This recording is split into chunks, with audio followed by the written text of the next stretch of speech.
I think it's probably been, I think it's just been like a week or so. Maybe this is 2 weeks. I don't know. But the Lord just told me not to go live last week. And so I was obedient and didn't do it. But I've been like ready to go, trying to get back to it. And so I finally felt like the Lord was like, okay, you can get on there today. And I was like, okay, thank you, Jesus. So we are back. And I figured we can, just talk, do a little life update while I make a sort of charcuterie board. Not really, but because I'm breastfeeding, I'm hungry all the time. And I've found myself like overeating lately. Hey, Stewart. I haven't been able to talk to you and like troll your stories lately. So I miss you. I don't know what you've been doing because I ain't been on social media like that. So hopefully. Oh, well, you said you're at your office, so that means you're at work. Praise the Lord. Thank you for being at work in this new year because Stuart don't like to be at work. But anyways, yeah, because I'm breastfeeding, I'm like always like hungry, and I've found myself like overeating lately, and I don't know what's been going on with that. But I was talking to my lactation consultant yesterday. Finally, you at work, thank the Lord. But I was talking to my lactation consultant yesterday, and she was like, how about you make a charcuterie board with, just healthy things, fruits and cheese and, things like that to, just snack on throughout the day. Because she was like, you need those extra calories anyways. And so that's what we're doing. That's what I'm working on right now. About to wash this fruit up and then get to cutting and laying things out. So, and that helps too with the children as well, because at some point my kids are going to come in here and they're going to tell me that they're hungry. And I'm going to be able to point at the fruit and just say, just go get it. So, yeah. So I don't even know like where to start, what to talk about first, because there has been so much going on. And I could just share so much. So I guess let's start here. I already mentioned that I haven't been on social media as much. And honestly, I can't really give like a time frame, but I have been feeling the Lord tell me like, you need to become more disciplined on social media, meaning like my scroll time, right? Not necessarily the posting, but just how much time I spend scrolling like throughout the day. It's really, it just lack of self-control. I'll say it like that. And so he didn't tell me, like I saw some videos where people were like, oh, he told me like to delete everything. He didn't tell me to delete everything, but he did tell me to become more disciplined. So, and he told me that like after I like gave it up totally for consecration month in January. Hey, Deidre, I am doing well today. I am doing well. I'm feeling much better. Still got a little drainage. Still a little congestion, not bad, but for the most part, I'm doing good. So, what was I saying? Yeah, so as a result of consecration month, he was like, you need to become more disciplined on social media. And so what I've decided to do and what I had peace with was only checking my social media on Sunday evening. So like after church, after we eat dinner, you get home and you just kind of chill. He was like, that's the time where you can check your social media. But like throughout the week, I'm not on there anymore. And I was like, Lord, do I need to make a post? Do I need to say, I'm not on here anymore? Do I need to, post in my stories, or like what I need to do? And he was just like, you ain't got to be loud. Just go. You don't need to make no announcement. You can be quiet and go. And I said, oh, okay, Jesus. So if you've been wondering where I've been, why I haven't been posting as much, it's because the Lord told me that I needed to become more disciplined in that area. So that's what I've been doing. And I've been on YouTube though. And yeah, but I mean, YouTube, you don't really end up scrolling, as much. Like, yeah, you watch videos, but you can turn a video on and walk away, So you're saying I'm not in the will of God. You just want to be divisive on here. You just want to argue, Stewart. I didn't say nothing about you being in the will of God. I'm just trying to make sure I'm in the will, okay? I just want to be in the will, saints. I just want to be in the will. But look, do whatever you feel comfortable with. Do whatever the Lord tells you to do. I just know what the Lord told me to do. And it's all about being obedient. All about being obedient. And that's the thing too. It's like some people can handle it, right? Some people can handle it, but I can't. I can't handle it. I'm not disciplined enough to take care of what I need to take care of and show up like I need to show up for all my responsibilities and still scroll. I don't have good balance. And self-control is a fruit of the Spirit. And he was just like, well, and I just feel like, since I do have the Holy Ghost, hello, Spirit filled, then I need to exhibit the fruit of the Spirit. And one of those fruits is self-control. So that's just my personal conviction.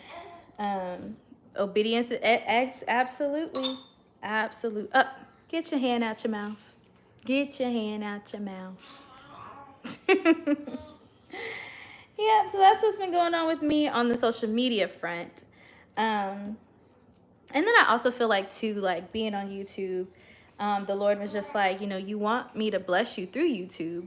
So you're going to have to plant seeds on YouTube. So you're going to have to, focus more on YouTube anyways, and your videos and community posts and live and things like that. So that's what we're doing. That is what we are doing. So that's that for the social media side. What else has been going on? So we actually, and I vlogged this, so I'm actually editing this vlog right now, but we actually went back to Oklahoma at the middle end of last week. We left out on Wednesday, and we were there Thursday, Friday, and we drove back on Saturday. And so it was good. It was really, really good. When's the last time I went home? I think I went home for a quick turnaround trip in September. But before that, it had been a while since I had been home because I was pregnant with the twins and I couldn't travel or whatever. So being able to stay home and be home for a couple of days with my family was really, really good. I ate a lot of good food. Hi. Thank you. Yes, with the eyeglasses. Been wearing glasses since 3rd grade. Absolutely. Miss you on this past Sunday. Oh, thank you, Deidre. Yeah, I knew that getting off the road, like I said, we drove back Saturday. It's a 9-hour drive from Lawton, Oklahoma, back to St. Louis. And so driving, well, I didn't drive. My husband would let me drive. But riding in the car for 9+ hours with stops, along with 4 children, 5, 2, and 5-month-old twins, it was a lot. It was a whole lot. And so I knew that once we got back home on Saturday, I was like, there's no way that we're going to go to church on Sunday. It was just no way. Because, trying to get ready for... What are you talking about? What? Okay. Anyways. Sorry, there was a crazy comment that I just had to delete because I don't even know what that person was talking about. But trying to get, all of us ready for church. Like that takes a lot of prep the day before on Saturday. And yeah, wasn't no prep done. And if I would have tried to get up and, get everybody ready for church on Sunday morning, we wouldn't have made it. We would not have made it. So, yeah.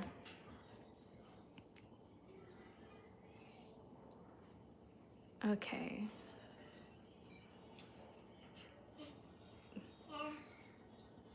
Hey, I'm fine. How are you, hon? Hey, Alicia.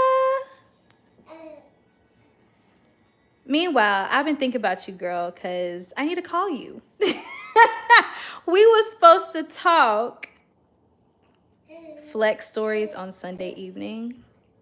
What's flex stories? So your haircut, when you get a haircut, you be acting like you don't know nobody no more? Is that what your flex stories is? But yes, Alicia, we were supposed to talk as soon as we got back from Disney World. And we ain't talked, girl, so we gotta catch up. Listen, cause whoa, if you if you watch Living Single, Sinclair, she'd always be like, whoa. And I'm definitely in the whoa of life right now. So a lot of stuff been going on. Oh, yes, honey. I'm hungry. See, I told you they doesn't come in here talking about I'm hungry. You want another orange? You can get a banana, or I got some grapes you can have. Do you have Panda Express? Panda Express? Girl, if you don't take these grapes. No! I have Panda Express? Girl. You either get some, listen, right now, it's orange, banana, or grapes. No, I don't like it. I just like Panda Express. Okay, well, we'll just have to wait on Panda Express, honey. Okay. Okay, but that's what you got right now. Okay. Thank you, Ariana. Avery Deidre said hi. Can you say hi? Thank you. How was Disney World? Disney World was so good. I vlogged the entire Stewart.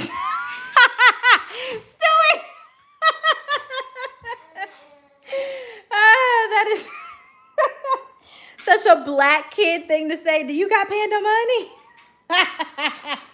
We do got panda leftovers. So we already paid the money for it. That's so funny. But Disney World. I did vlog Disney World. It's up in 2 parts on my channel. So when you get a chance, you can go check it out. But Disney World was so fun. And we ride the rides. Yes, you did. You got on the rides. And we could go on the rides the next day. Right. Well, the next time we can go on more rides. Yes. Like we go on to Woody, like we go on a Woody store. Uh-huh. And it was so much fun. It was so much fun. Yes, it was. Yeah, I was going on the rides Uh-huh. And it was so much fun. So much fun. And we're trying to find it, but I don't know if we can find the map. The map? Okay. I don't know what map. But yes, and I would say, honestly, hun, like, Disney World is better as you get older. And like me and my husband, we say it all the time. Like, Disney World is for adults.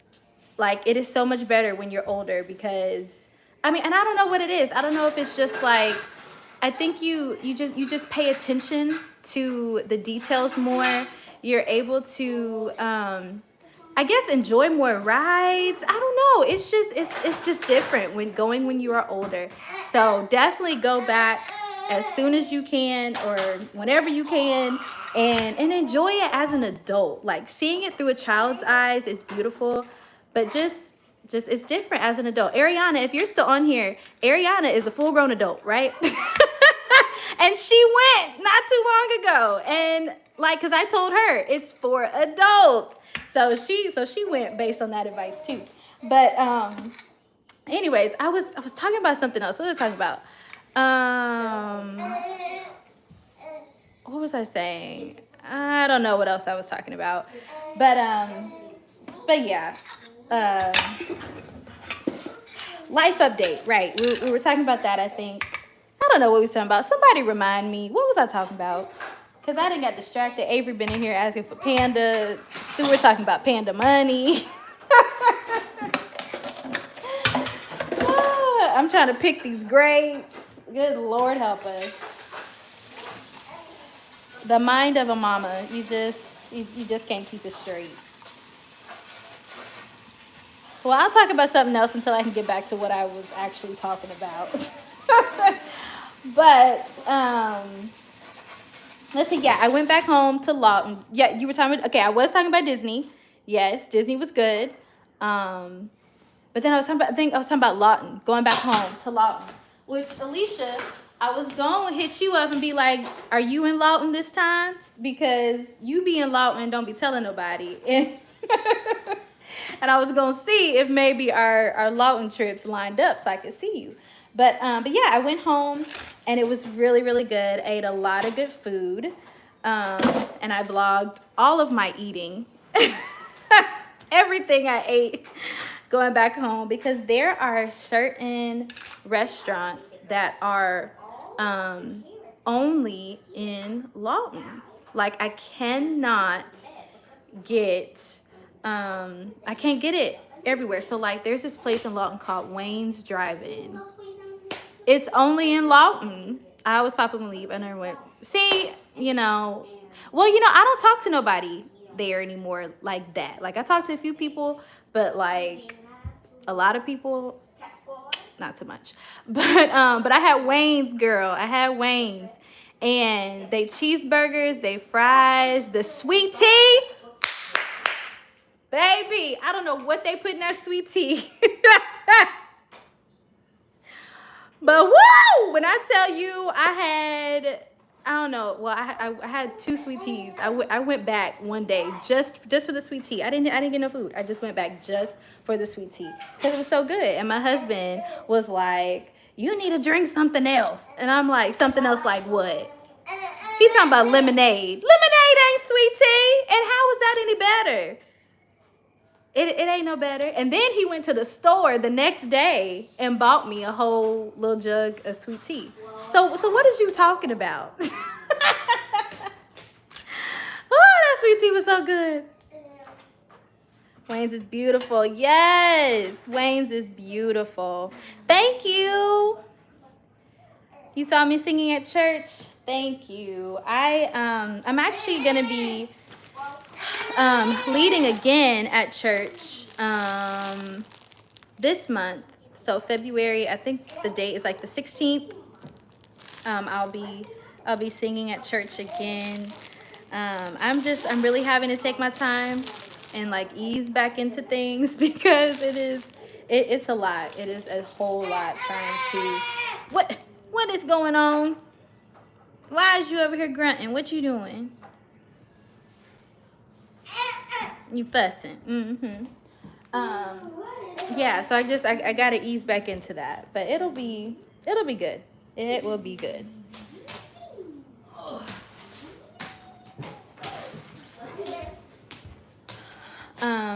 What else is going on? So I went home, had Wayne, sweet tea. Yeah, go back. What's been holding you back from going to church? I know a lot of people, stopped because of the pandemic. But there were some of us who couldn't stop. Like the music and the media ministry, there was no stopping for us going back to church. But yeah, I hear you. You know what? I should check my notes, but whatever.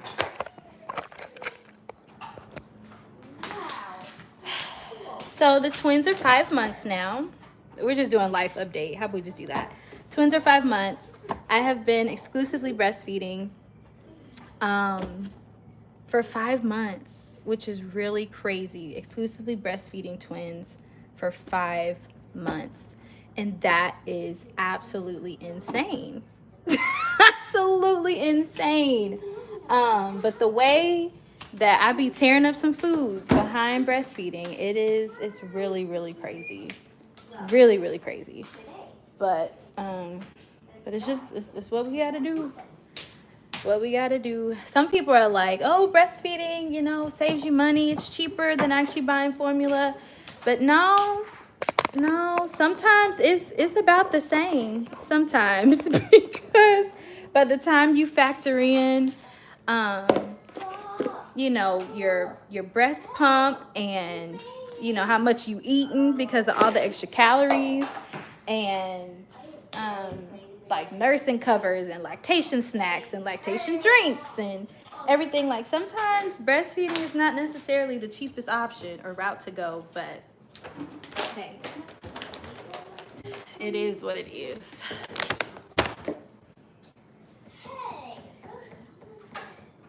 Aww. Okay, I will do that, Alicia. Love you. Aww. Y'all, so me and Alicia, so let's talk about that, right? I said I went home, right? Me and Alicia, we have been, she about to get off here, but me and Alicia, we have been friends. We counted, it's been like 17, 18 years that we have been friends because we actually met in middle school. And we met in 7th grade reading class. And I remember walking into the classroom and I saw her sitting in the very back row of the classroom. And I looked at her and I said, she's going to be my best friend. And I went and I sat next to her and we started talking. And she did that. She became my best friend. And out of everybody that I went to school with, starting in 7th grade, Alicia is the only one that I still talk to. I know. I know, Alicia, but she's the only one that I still talk to regularly. And we laugh and we holler and scream. Yeah, you want to talk? Because you think I'm talking to you? And we holler and scream on the phone like it's nobody's business. And she has been my best friend. And she is the only person that has seen me in like all these different phases of life. You know what I mean? Like, man, from the time I'm 12, 13 to now I'm 31. And we have walked through every single phase of life together. And it's so beautiful. It is so beautiful. And so many people, like they don't have that story of having like lifelong friends like that. But I mean, she stuck with me forever, okay? She is stuck with me forever. We used to be obsessed with Dream Girls. Baby, listen, okay? Unfortunately, she had to be L'Oreal.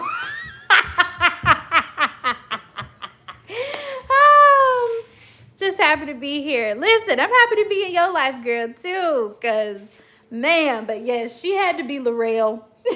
I was Dina. Our other friend, she was Effie. But baby, we would be in front of that TV and we was dream girling it up, okay? We knew every single song, every word. Well, Alicia, who else was you gonna be? Okay, I had to be Dina. Alicia, I had to be Dina. Who else was I gonna be? Okay. So funny. Oh, so funny. But such good times. And SpongeBob memes. Like, we still tag each other in SpongeBob memes on Facebook. Like, Alicia is my girl. Like, to the day we get up out of here, okay? She is. Right. Effie, we all got paid. Oh, for 7 years I sung with you. I was your sister. Look, okay, I will sing every part. Baby, I will tear it up. I will be Dream Girls all by myself. Okay, Curtis? and Jimmy Early. I will be everybody. Don't play with me, okay? Oh, so funny. So funny. But it's so funny that she's on here. And I was talking about, how I went home. Because, man, there were so many places that we drove by that hold so many, like, fond memories. Yes, I love you too, Alicia. Yes, go back to work, honey. Go back to work. We'll talk soon. I will try to find time so we can sit down and hoot and holler on the phone. What? Oh, yeah. But holds so many like fond memories, like our high school, our middle school. And so many things have like changed, but then so many things are still different. And then so many businesses have like closed. Like I was so surprised to see so many like abandoned buildings back home, and it was just a lot, but it was good. It was really, really good. That was the first time that Lee and I have been able to have like some sort of date because like my two oldest stayed with my mom. My husband and I and the twins, we stayed at a hotel. And so in the morning time, we would take the twins over to my mom's house and drop them off, and then we would go. We would be, we was out doing something, eating something, and it was just really good to be able to just to get away, like with my husband and spend some quality time together, in town, just riding around. And like I said, I vlogged the whole thing, and so I'm editing that vlog right now. But it's turning out to be kind of a long vlog, so I'm trying to, edit and cut things down or try to post it in 2 parts or something. That's something else I'm kind of praying about and praying for is, just that the Lord would upgrade my technology, because that's kind of, did you spit up on me? Did you did you spit up on me? Yes, you did. But that the Lord would just like upgrade, my technology, because, I would love to be able to post a 50-minute vlog, like all in one video, but I can't right now because my phone just doesn't, it's just not, it doesn't have enough memory. You think that's been on my shirt? It probably has. It probably has, because these girls ain't no telling when it got there. Life of being a stay-at-home mom with infant twins. You just never know when the spit up got there. But what was I saying? Oh man, I lost it. Come on, what was I saying? Oh man, I got distracted.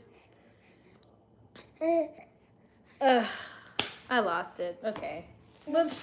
Mom brain is in full effect. Oh, maybe it looks like it's been there. I don't know. There's no telling. But I done distracted myself, and now I don't remember what I was talking about. Oh. I was supposed to be washing this fruit, and I done got too busy talking. Yes, it is. You did distract me.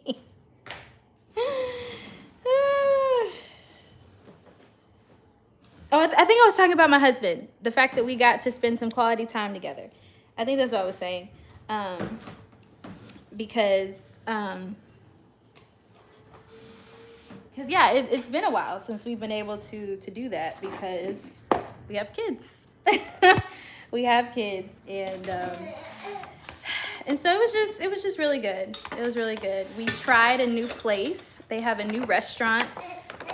And it's probably not new to Lawton people, but it was new to me because I ain't never seen it. But it was called Toast and Jam.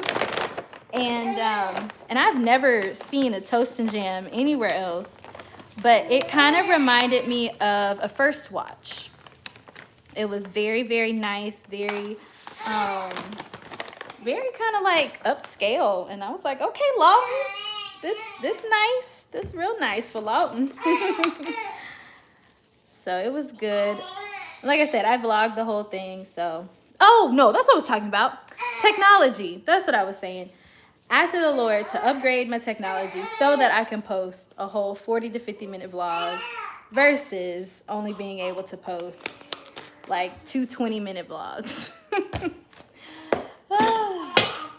Because I feel like, you know, you lose engagement that way and people don't always go and check the other vlog out and they miss out on like half the trip because I can't post the whole thing, you know, at the same time.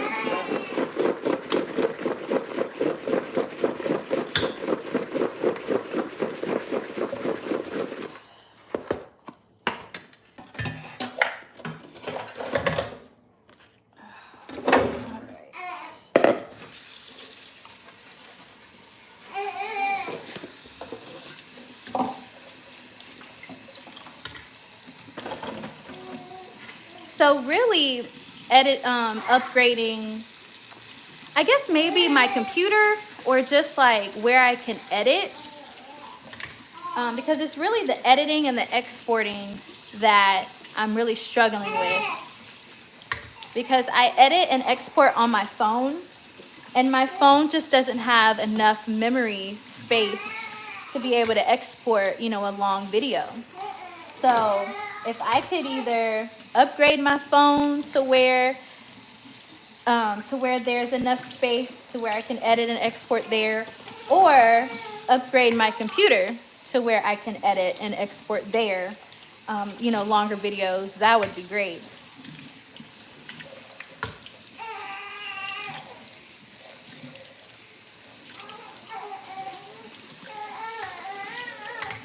What's the matter? Is it time for a nap?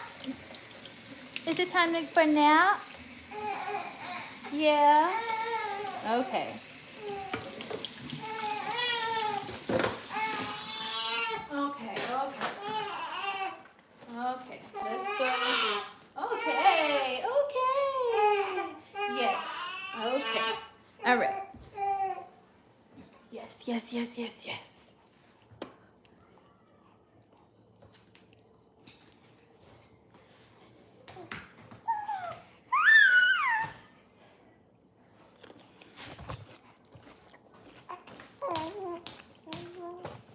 All right. Let's see if we can get her down for a nap without without too much of a fight. We'll see. All right. Thank you, Deidre. I'm excited. I'm definitely looking forward to it. Oh, you're editing. Yeah.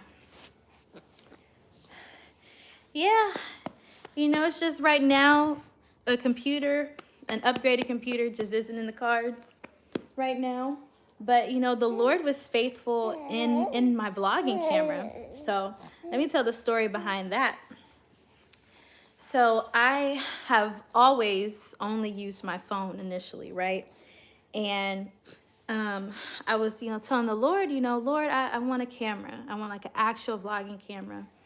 And he just brought it back to my remembrance to be faithful over, you know, what I had and using what I had to the best of my ability, right? Which was my phone, my ring light, my tripod. And so one day, Ariana, who was actually, you know, on the live earlier, she had posted on Threads and she had said, you know, I have this vlogging camera and she's like, I have a vlogging camera and she's like, you know, I'm not using it. Would anybody like it? And I just I saw it and I was like, oh, wow, like that's really cool. But I just scrolled on because I was like, oh, no, you know, that'll be for somebody else, right? And then I closed the app, went and did something else, came back a couple hours later. I saw her thread again and nobody had responded. And I was like,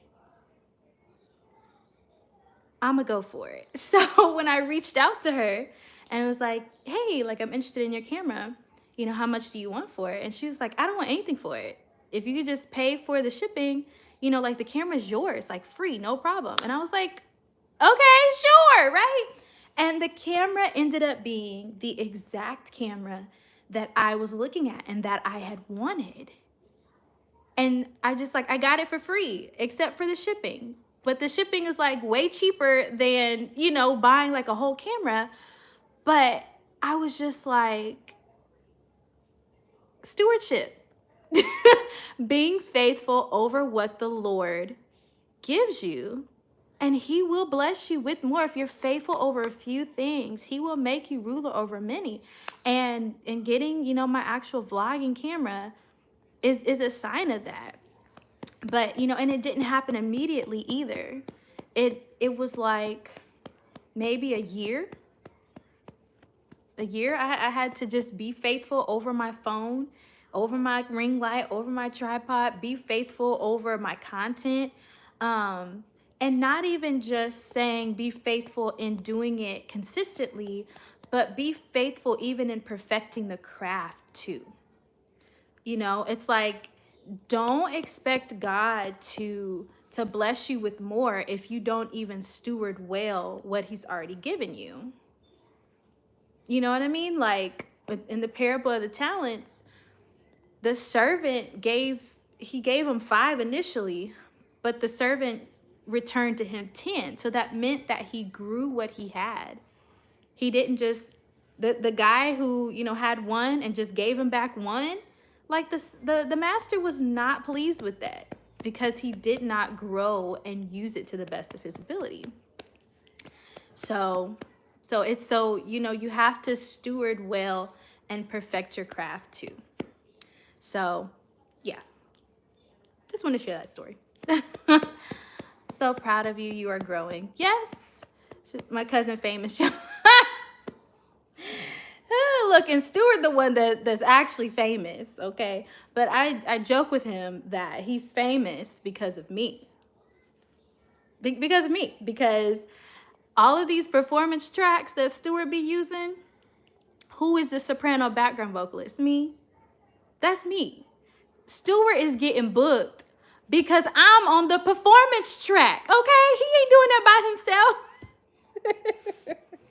I'm on that performance track, okay? And we be traveling. My voice, my feet don't always go where my voice has gone. Hello. But my voice is traveling. My feet not, but my voice is traveling. I thank God for you, Sarai. I pray that God gives you double blessings. Yes. Thank you, Deidre. Thank you. I'm definitely sorry. I feel like I hear the other twin on the camera monitor, and I think I do. Okay. I put her down, the other one down. I know you sing background for him. Yes, I do. I sing background for him. Yep. I do. I've done, his some of his live shows, live performances, and then I've also recorded, his background vocals. Yep, absolutely. So when he be out here performing, and you hear them background vocals on them tracks, that's me. That's me on them tracks. But I'm grateful for that experience because that's what I've always wanted to do. I've always wanted to be a professional background singer, and the Lord is the Lord is answering that for me, not to the fullest extent of what I know that it can be, and that it will be, but He's giving me like a small glimpse of what that looks like for me, and it's exciting. I love it. Absolutely love it. Singing background at the IPYPU. Yeah. I did. When they came to St. Louis, what was that, 2 years ago now, for the young people. Yep, that was me. I was singing background. And unfortunately, I wasn't able to go to Baltimore this year because I was pregnant with the twins and I could not travel. And so, I don't know what my involvement looks like moving forward, just because, me taking a break, like I would never want the ministry to be halted or paused or, try to keep a space open when there's somebody, capable to fulfill that. Like, You know what I mean? So, so I don't know what my involvement looks like moving forward, but for the time that I was able to be there and to serve, I really, really enjoyed it. In August at the Young People's There. Yeah, no, wasn't able to do it because my twins were actually born in August. So there was definitely no way I was traveling. No way I was traveling. And I'm trying to figure out, what my involvement looks like. And just like in general, what my involvement looks like in just in all, aspects of ministry and traveling and even speaking and doing conferences and things like that. I'm slowly working myself like back into things, but I really have to be careful on how much I take on, because um, things are things are crazy at home with four small children. Um, and I never know what the day is going to look like. I never know if my twins are going to sleep through the night or if they're going to get up in the middle of the night. I never know. I never know how many times they're going to get in the middle of the night. I may or may not get any sleep. Like last night the twins went down, but then my 2-year-old was up. So it varies. So I can't, I have to be really, really careful with what I commit to and what I say yes to, you know.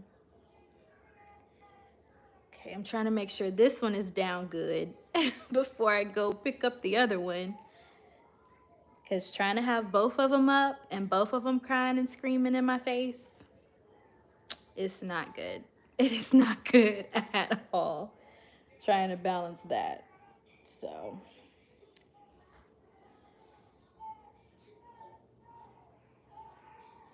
okay. All right. So, something else that's been going on in life, and I actually posted this a question on the community post, and so you guys who are in the chat, you guys can share your answer to this question. But the question was, what Bible verse or verses and or worship song gives you strength on really hard days? And so recently, I've had a long string of really hard days. um, I have been, January was hard for me because of grief. January is the month that I lost a baby. January is also the month that I lost my father. Um,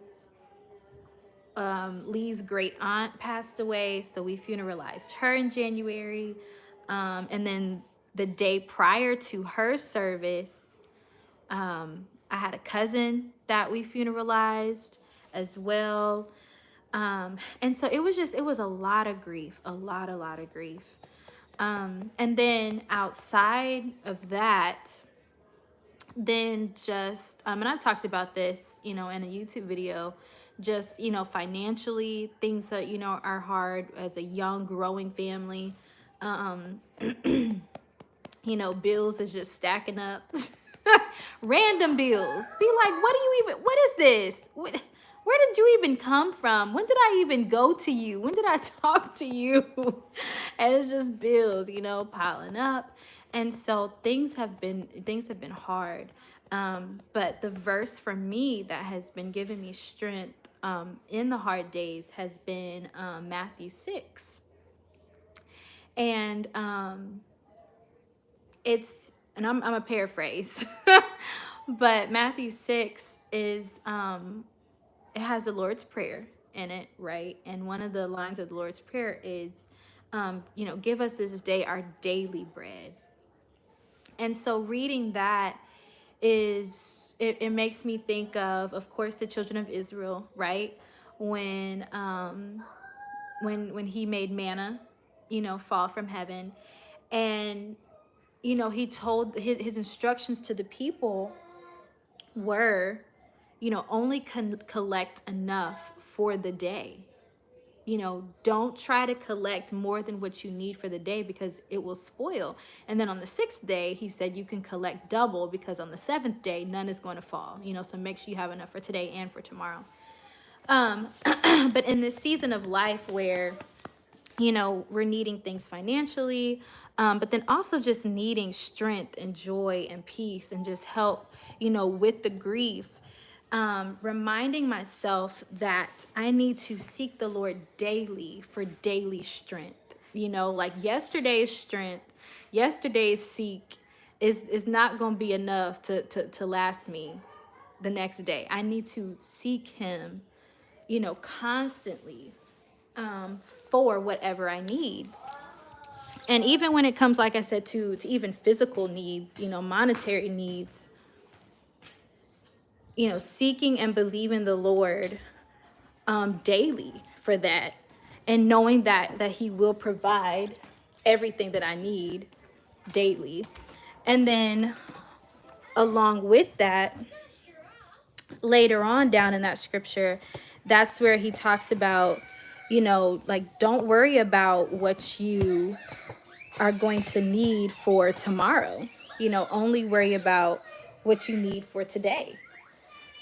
Because tomorrow will worry about itself. It has its own struggles, its own troubles. And if he dresses the lilies of the field and the fowl of the air, how much more would your heavenly Father do for you? Sorry, putting the baby down. Give me just 1 second.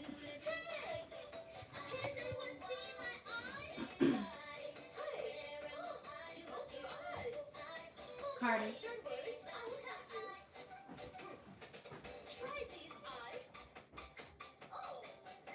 Come on, let's go change.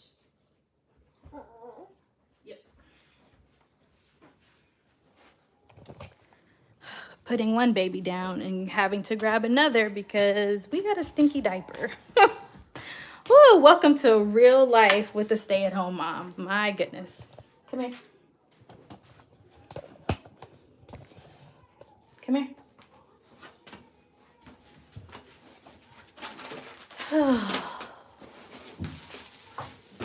But anyways, so knowing that and reminding myself, like if he cares about the lilies of the field that are here today and gone tomorrow, like, the Lord really loves me, and he's going to provide every single one of our needs.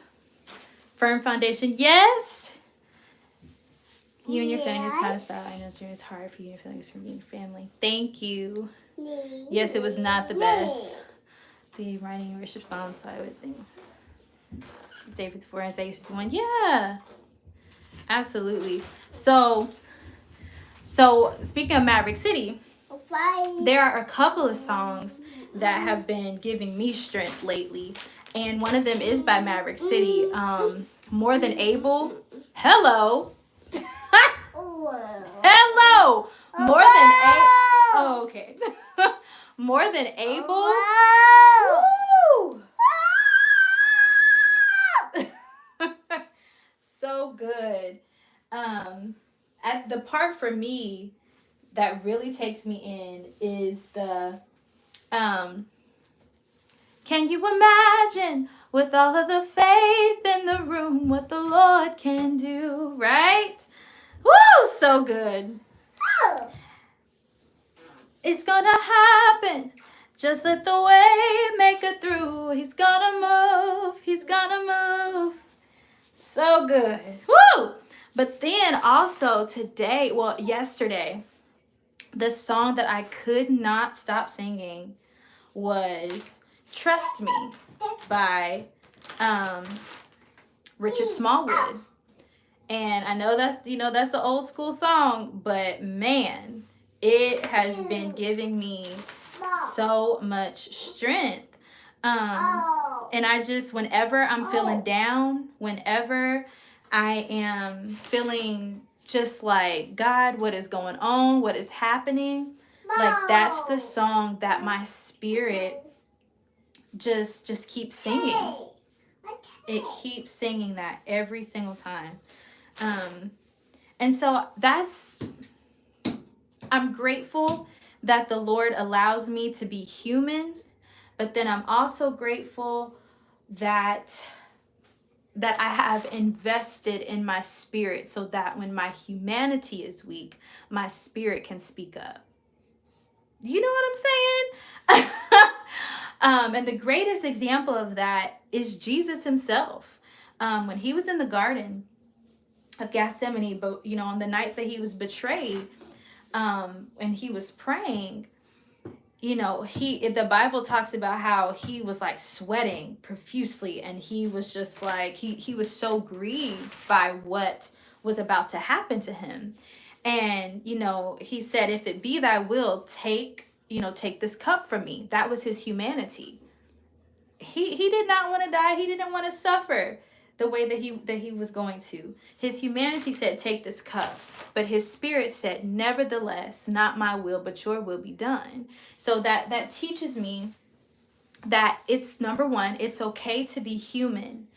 But when your humanity is weak, you have to have something within you. You have to have, built up your spirit and fortified your spirit enough to where your spirit can speak up for you when your flesh is weak.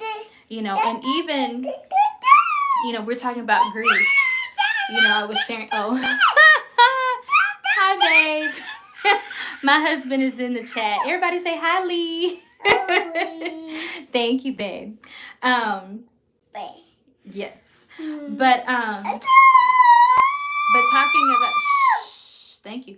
But talking about grief, right? I also had to learn this when I was grieving my dad when he passed away in 2021.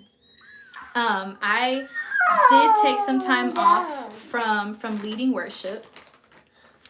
But when I stood back up, I still was grieving. My heart was still, hurting. I wasn't healed completely. I wasn't, back to being normal. But there were times, well, not and there were times when I had to lead while I was bleeding. Meaning, I'm crying before I have to stand up and lead. I'm walking up the steps trying to dry my tears because I'm thinking about, hey, get back in here. Trying to walk out of here and ain't got your pull up on. Come here. Come here. Silly. Here, put this on. Come on. Come on. Come on. Come on.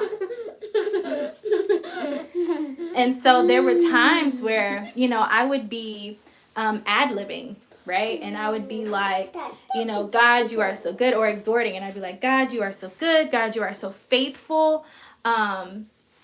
But I didn't necessarily feel like that in the moment, right? Because my dad was gone.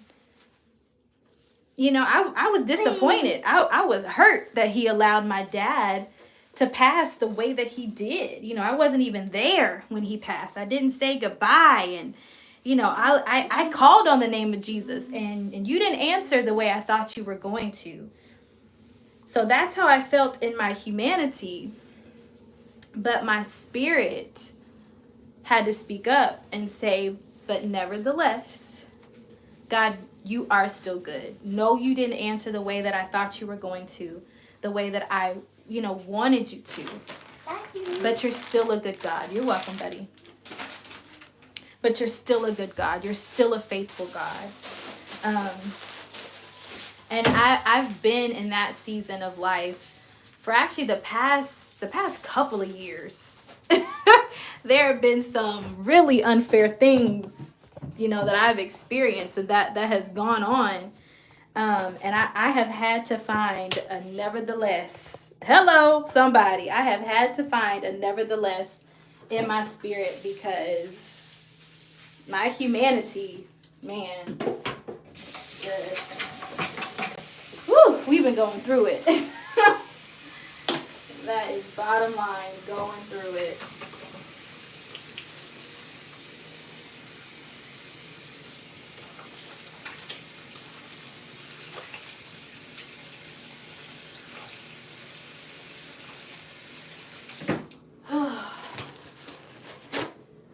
All right.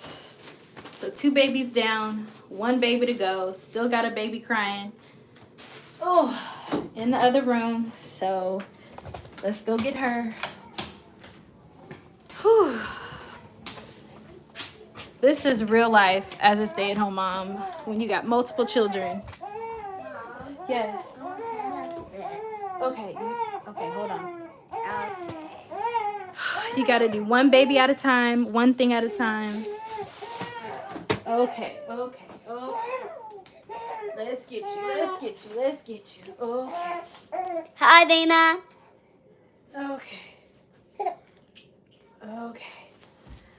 Okay, kissy you. Let's go.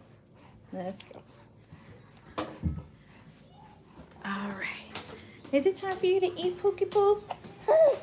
Okay, I think it's time for you to eat. Let's get you fed, sister. Okay.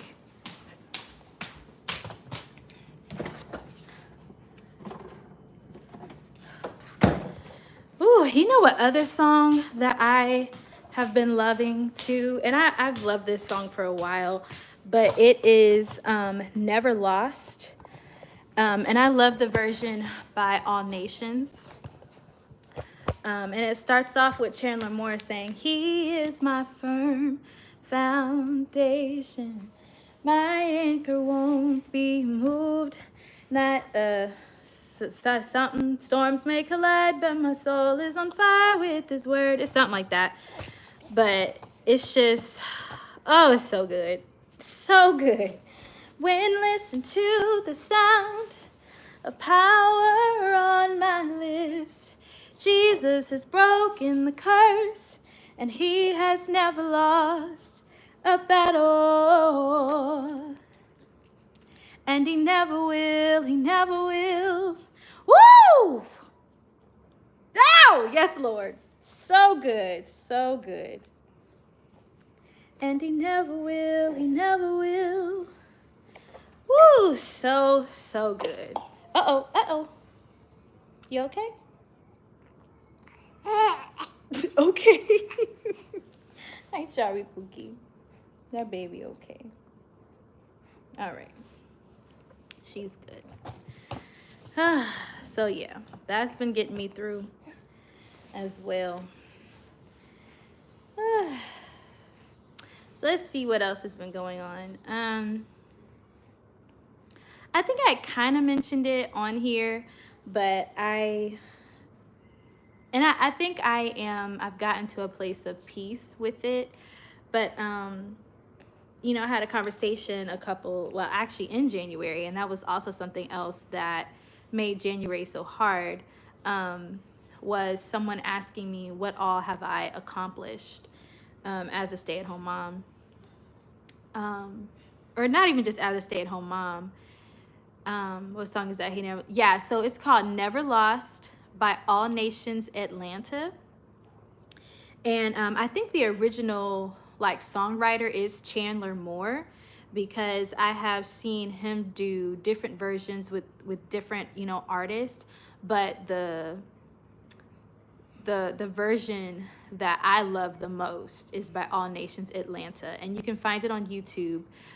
It's not on Apple Music anymore. I think they took the album off of the other different sites, but there is still the song up on YouTube, and you should definitely listen to it, Deidre.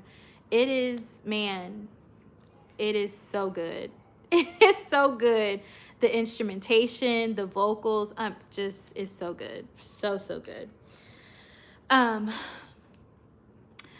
But they asked me that, and when I tell you that hurt me deeply, it hurt me so deeply, because it just made me feel, well, I can't say it made me feel, but I felt in response to that, it made me question, my worth. It made me question, did I waste my life? What is going on here? It made me wonder, if the person that asked me, if they were ashamed of me, if they, weren't proud of me, or, it was a whole lot of emotions that was connected, that was connected to that. And so I just, just sat and thought about it for a while. And so in response to that, I actually like opened up a note and like made a list of all the things that I've accomplished, in my life thus far. Just so if I ever get back to a point where, I'm questioning, my accomplishments, or am I worth it, or I mean, just whatever, I can go back and look at that note and be like, no, like I'm that girl. I'm that girl. And I'm not gonna let anybody, try to tell me otherwise, not gonna do it. Not going to do it. Um, being a stay-at-home mom, that wasn't necessarily the plan. I just kind of stumbled into being a stay-at-home mom. Um, what's going on? What's going on? What's going on? You uncomfortable? Okay, there we go. Yeah, I just kind of like stumbled into being a stay-at-home mom. I had stopped working. I'd stopped teaching. What's going on? What's going on? What's going on?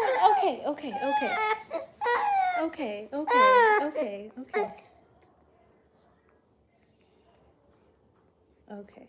That better? Okay. So I was a classroom teacher. And that was my dream since I was a little girl, to be a teacher. So much so that I would set up my stuffed animals at home, and that was my class. We had, everything we did in school. I would bring, my assignments from school home, and I would teach them to my classroom of stuffed animals. And when I went to, when it came time to declare a major for school, for college, a lot of people were like, well, I don't know what I want to do with my life. No, I always knew what I wanted to do. I wanted to be a teacher, and that's what I did. And I got my bachelor's in secondary math education, and I became a classroom teacher. I taught middle school math, and then I did high school. But in the middle of the school year in 2018, I really just, I don't know, it just got to be too much for me. And I think now looking back on it, there was a lot going on. I had moved to St. Louis, so that was a major life change. It was my first year of marriage. We're going on the second year. Major life change. I was, having to drive a far distance, and I was not used to, a whole bunch of traffic like that. Because I'm from Oklahoma. We ain't got traffic like that. So it was a lot. Excuse me. And it was just, it was just a lot going on at the same time. And so I would wake up crying because I did not want to go to work.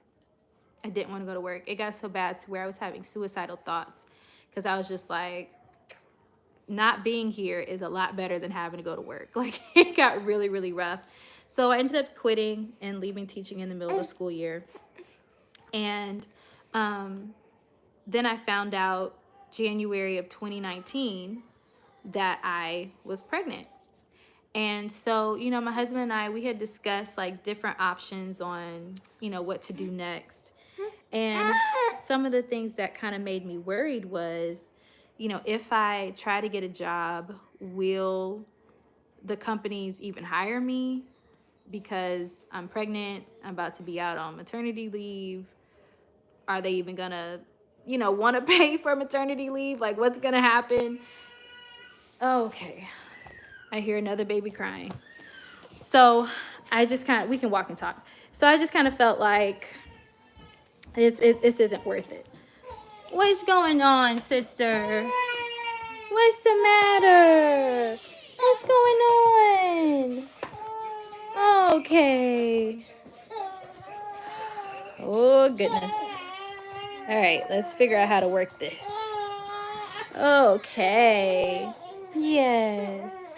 Yes. What's the matter? What's the matter? Okay. Yes. Yes. Yes.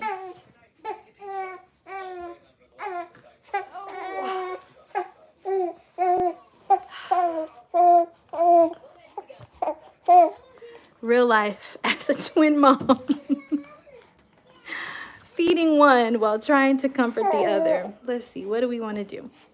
Okay, so let's go back to the couch and let's figure out how we're gonna get situated. Whew. Okay. Yep, let's figure it out. Let's figure it out. We're gonna be okay. Oh. Whew. Okay. Okay. Let's figure it out. Whew. It's okay. It's okay. It's okay.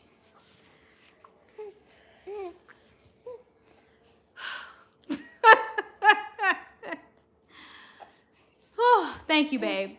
Thank you for coming home soon because here we are. When people say they want twins,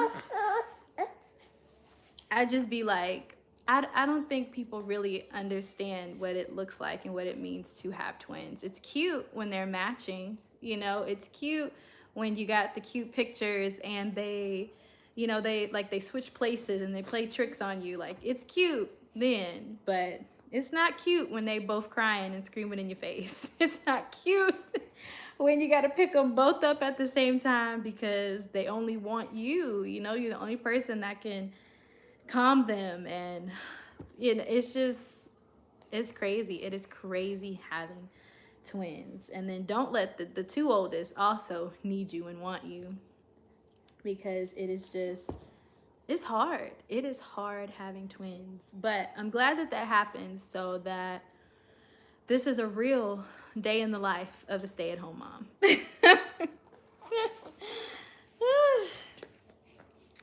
And I don't even know what I was talking about now. So I think I was talking about being a stay-at-home mom. Yeah, how I got to be a stay-at-home mom. So anyways, yeah, I didn't end up applying for any jobs. I did do DoorDash though. 7 months pregnant in the summer, did DoorDash because I wanted to, you know, just try and contribute, like, you know, to our home, to the house and everything. And but yeah, so you know, that's how I got started on being a stay-at-home mom. It's not something that we planned for. It's not something that I ever said that I, you know, wanted to do or set out to do or set out to be. But it's just, you know, what I stumbled into. And the Lord has just graced me for this. The Lord has strengthened me in this. And, you know, not too long ago, it was last year, the end of last year, you know, I was just talking to the Lord and I was just like, Lord, you know, is this it for me? Like, you know, is my life over?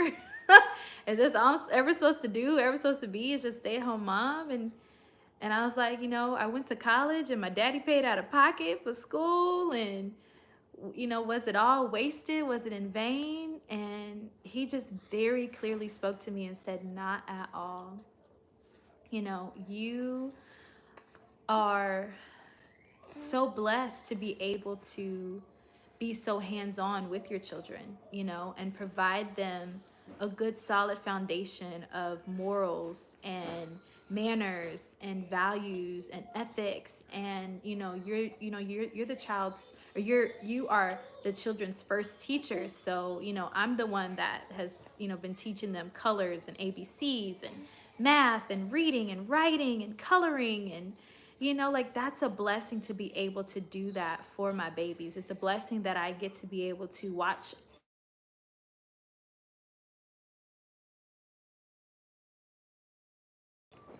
Oh, there we go.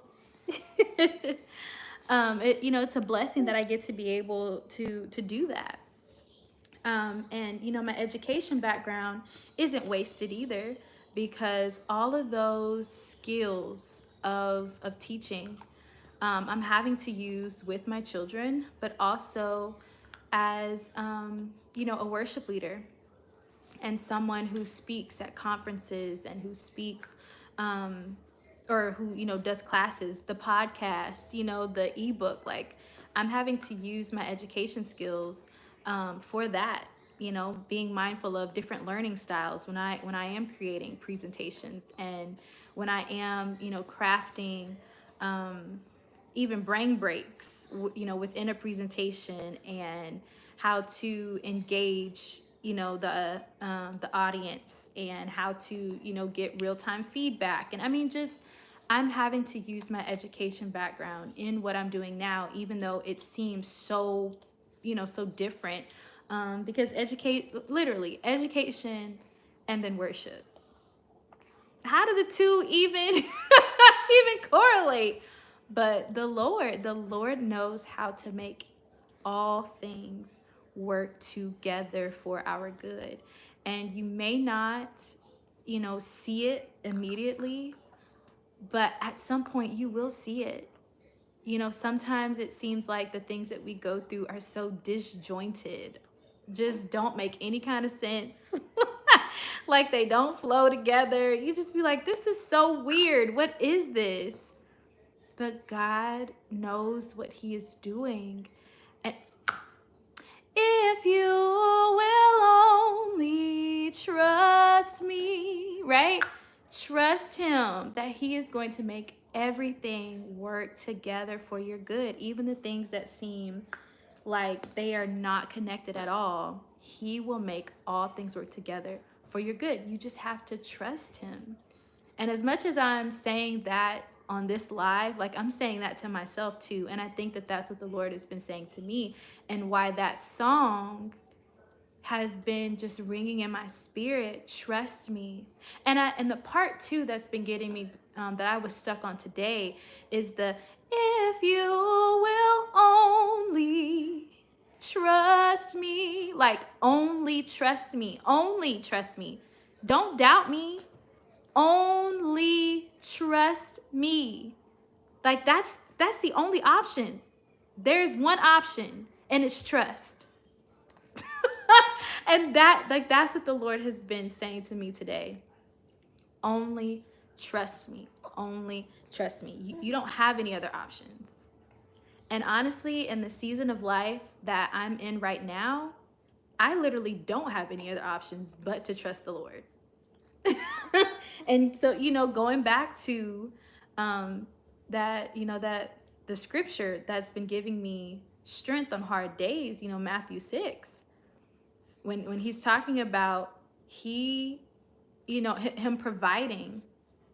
And even the story about Elijah, the prophet Elijah, when the ravens brought him food.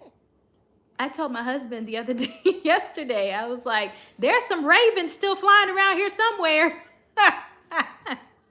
So I'm trusting that there's a raven somewhere that's going to bring us something. But for real, like, I'm having to trust that the Lord is going to, provide, that He's going to make all things work together, that, He's not going to, leave me, forsake me, that He sees me, that He hears me. Like, that's the place that He has me in. Trust, trust, trust, trust, trust, trust. I heard little feet. Huh? You tired? No. No? What? A pad? I don't understand what you're saying, baby. I'm sorry. Oh, iPad. Did it die? No. The iPad died? Die. Oh. Well, can you plug it up? You know how to plug it up?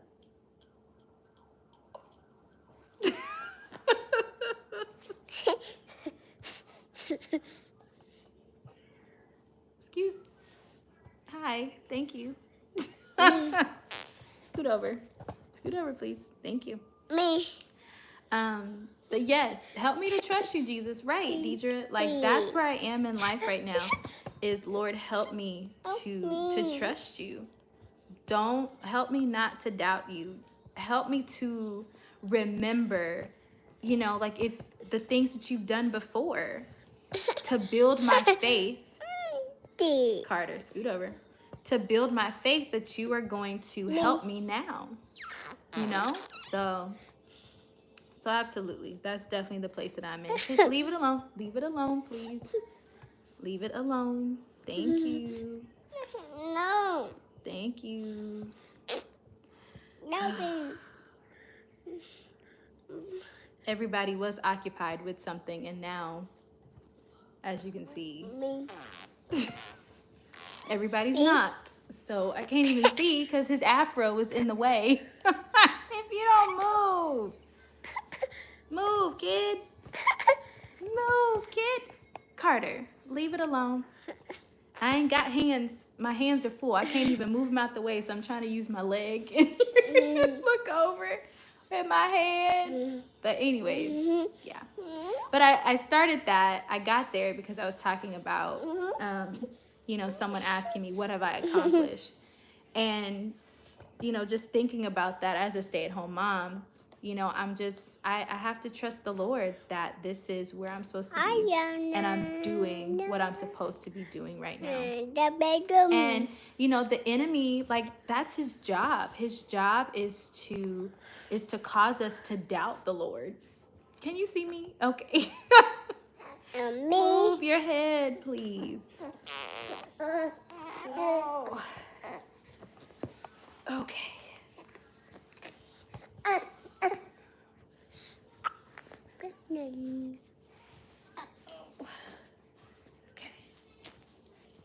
Oh. That's the enemy's job, is to try and cause us to doubt, the Lord and what the Lord has for us. And I'm just having to remind myself, don't doubt him. Only trust. Only trust. Do you need a nap? No, you don't need a nap? Oh, say excuse me. Sit down. Sit down. Thank you. He'll be all right. He want to be all in this phone. And it's like, no. Move, son. Move. Anyways. So that's what the Lord's been teaching me lately. So, yep. What? Okay. Go plug it up. I usually try. Oh. Caught a chill? Okay. I usually try to, before I go live, I try to make sure that every child is doing something. So either the twins are asleep, or somebody got an iPad, somebody got a TV, something. But today it just didn't work out like that. And again, trusting that the Lord is making all things work together. The Lord knows what he's doing and why he, allowed me to go live when I did. Just to, I guess, show, what it really is like being a stay-at-home mom of 4 littles. Because as much as I try to vlog and show, these types of moments, is hard.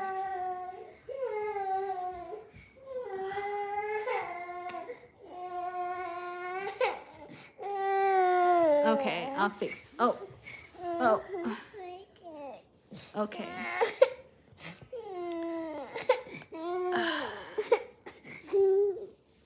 Oh gosh. Okay. Okay. Oh. Okay. This.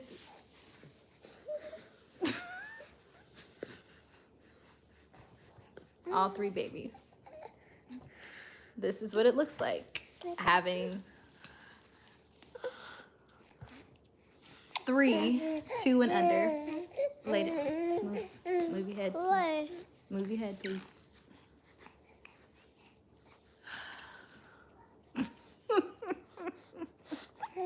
This is a real day in the life. Real day in the life. Okay. Mom. Yes. I asked you this, but you're not giving me one. Because Avery, mommy doesn't have any more hands to give Panda Express. But like I said, you can have orange, you can have banana, you can have grapes. I don't want fruit. Okay, well then, I don't know what to tell you, babe, because mommy can't get the Panda Express right now.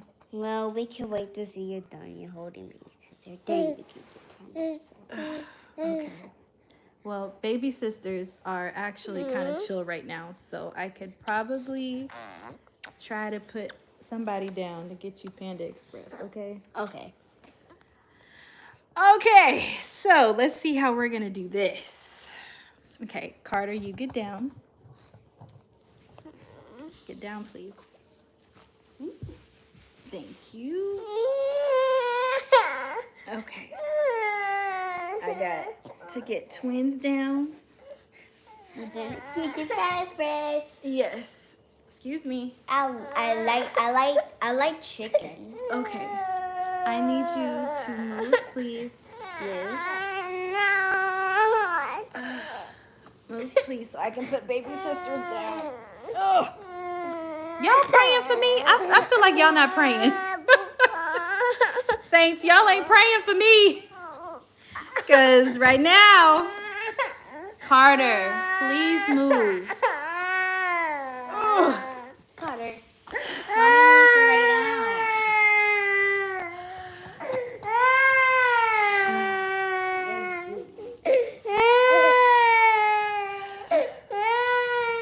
Y'all not praying for real. Y'all not praying. I see the school bus. Okay. All right. Whew. One twin down, one to go. Whew. All right. Get Panda's breast. Let's see if we have. Panda's breast. Okay. Would you like the rice or the noodles? No. Oh, we do have Panda Express boxes. We do have Panda Express. Yes, we do have Panda Express. But I like some one chicken. What? I like the one chicken. Would you like the noodles? Okay.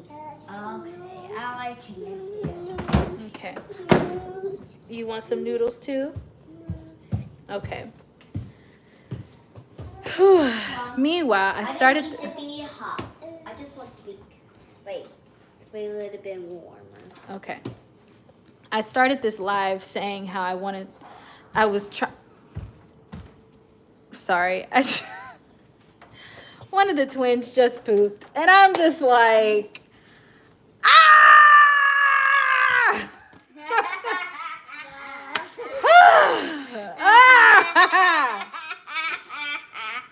Oh, man.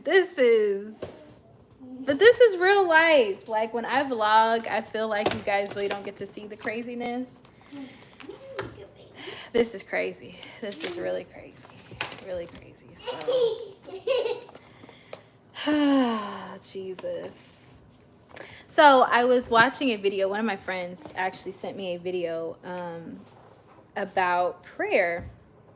And it was Jackie Hill Perry and Jada Edwards. And they were talking about just prayer, just different types of prayer, just all the things about prayer, postures of prayer, like physical postures of prayer. They were talking about how prayer looks different in different seasons, how, prayer is a lifeline, just all these things about prayer. And I could resonate with it so much, a lot of what they were saying, and I haven't finished watching the video, but some things that they were talking about was like, number one, just prayer looking different in different seasons of your life. And, Jackie Hill Perry, she has 4 kids. And she was saying how when her children were very small, she really didn't have a lot of time to devote to prayer because there was a child who always needed something. And there was another lady that was talking, and she has 7 kids. I'm like, girl. But she has 7 kids in 7 years, I think she said, or 10 years. I don't know. But it was a lot of kids in a small amount of time. And she was saying how, a lot of times she would try to pray and she would fall asleep because any quiet moment she had, her body just went to sleep because she was so tired.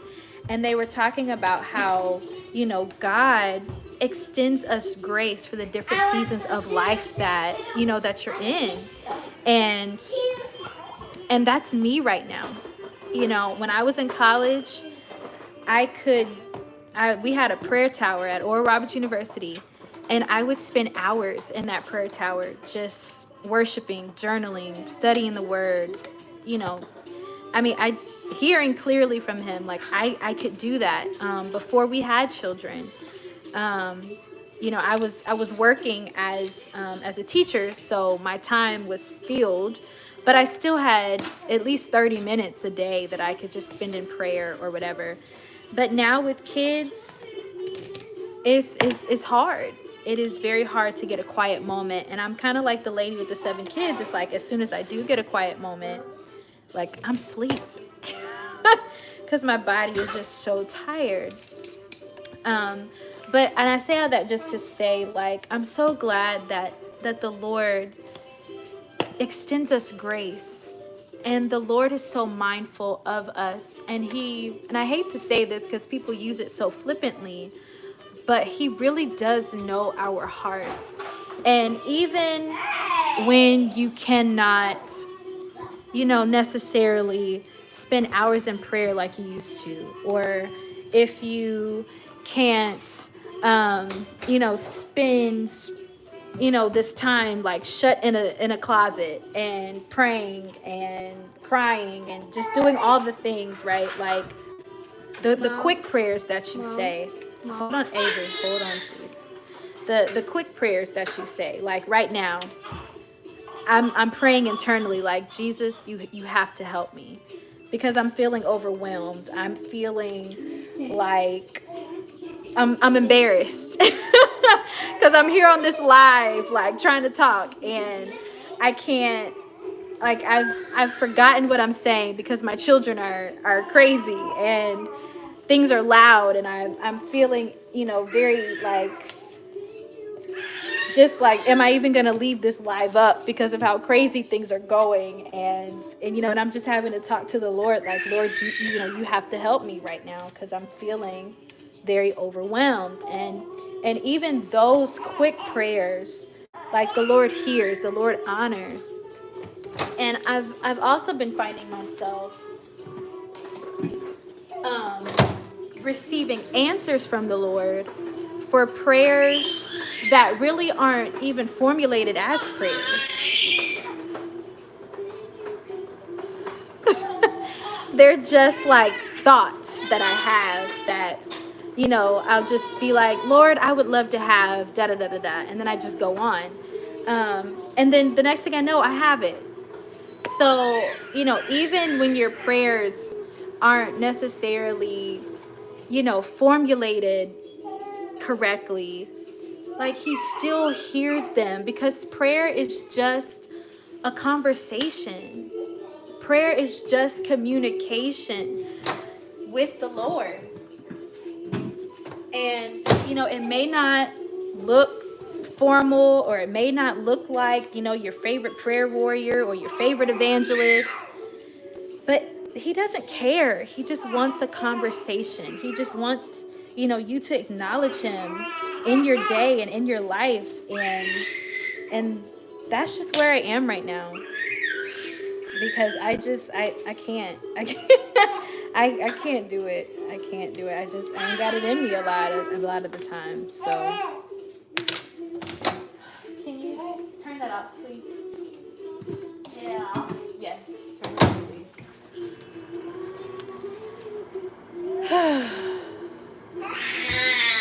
So that's where I am.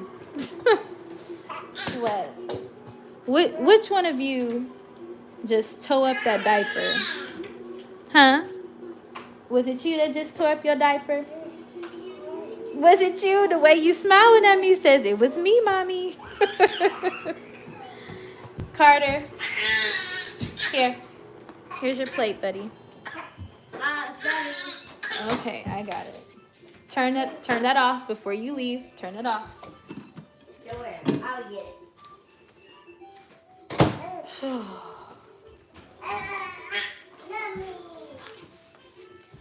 Excuse me. This is my 3rd time. Turn those off, please. Oh. Thank you very much. Here you go. Thank you. You're welcome. Your plate is right here. Here, let me carry it to the table for you, okay? All right.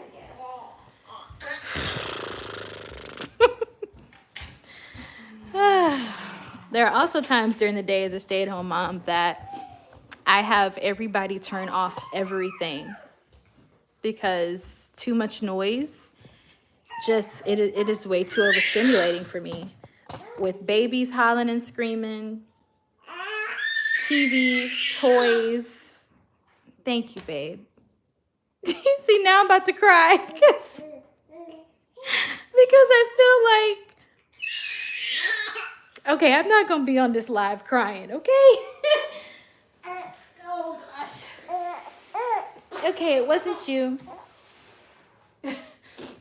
Because I feel like, man, just those few moments just made me feel like I was really losing it. Oh, Lord. Oh, I found the one who did it. Yes, stinky, stinky. Oh, Amaya. What is it? Why are you yelling? Why are you What yelling? is it? She's stinky. That's what it is. I said, what name is it? That's Riley. Oh. And now Amaya done slipped all the way out of her little seat.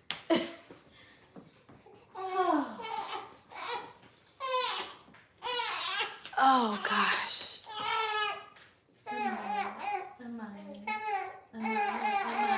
Amaya.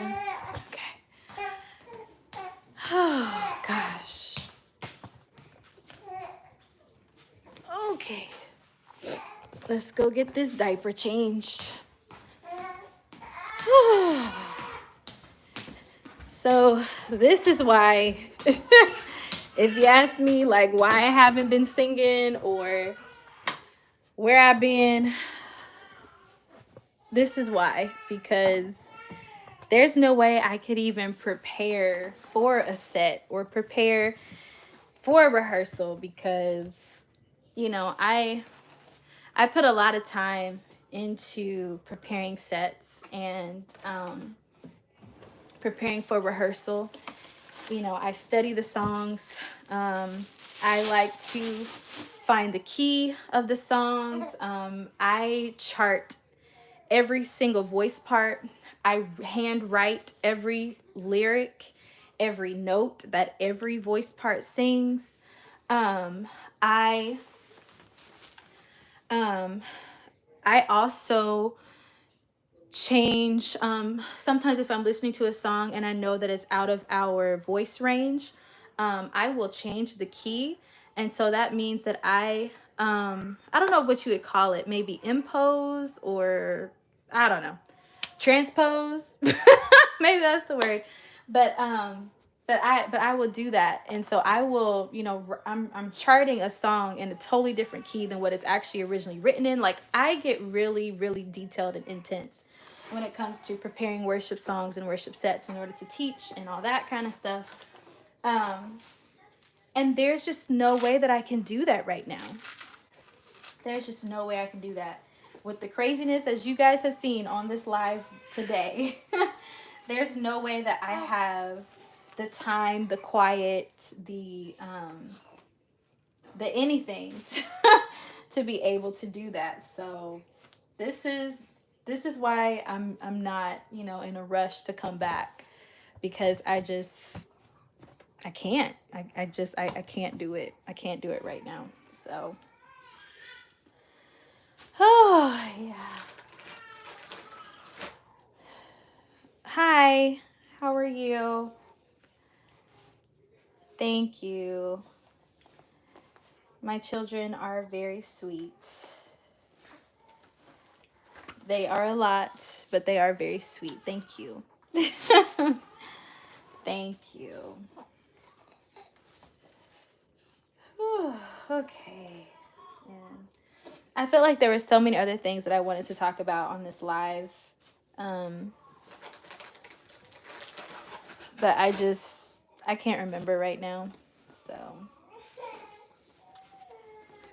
it is what it is. Let me see. I think that's it.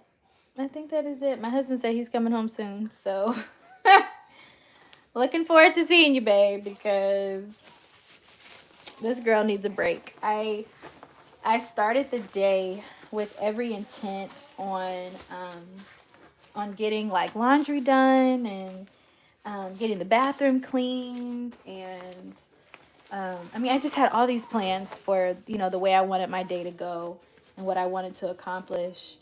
And have I done any of those things? No. I have not. And I was like, you know, I knew and I felt like, you know, I needed to go live and I wanted to go live. And I was like, okay, I'll just do all that stuff while I'm on live, right? You know, talk, chat, hang out, whatever. And I have done none of that. None of that. Oh. But we gonna get there. We are going to get there eventually. So okay. Mom. Yes. I don't have any more chicken. Wait, because you ate it all. What? I just want to get some more chicken. And eat your noodles, please. I didn't like get some more chicken. Yes. After you eat your noodles, you can get more chicken. Okay. I can eat 3 bites while I eat chicken. What did you say? I did not say eat 3 bites and then get all. Then you can get more chicken. I said eat all of your noodles. No. Just leave the number. No, eat your noodles, please. Mama, what is it, sister? What? Is it time to eat again, y'all? Hey, Reiko.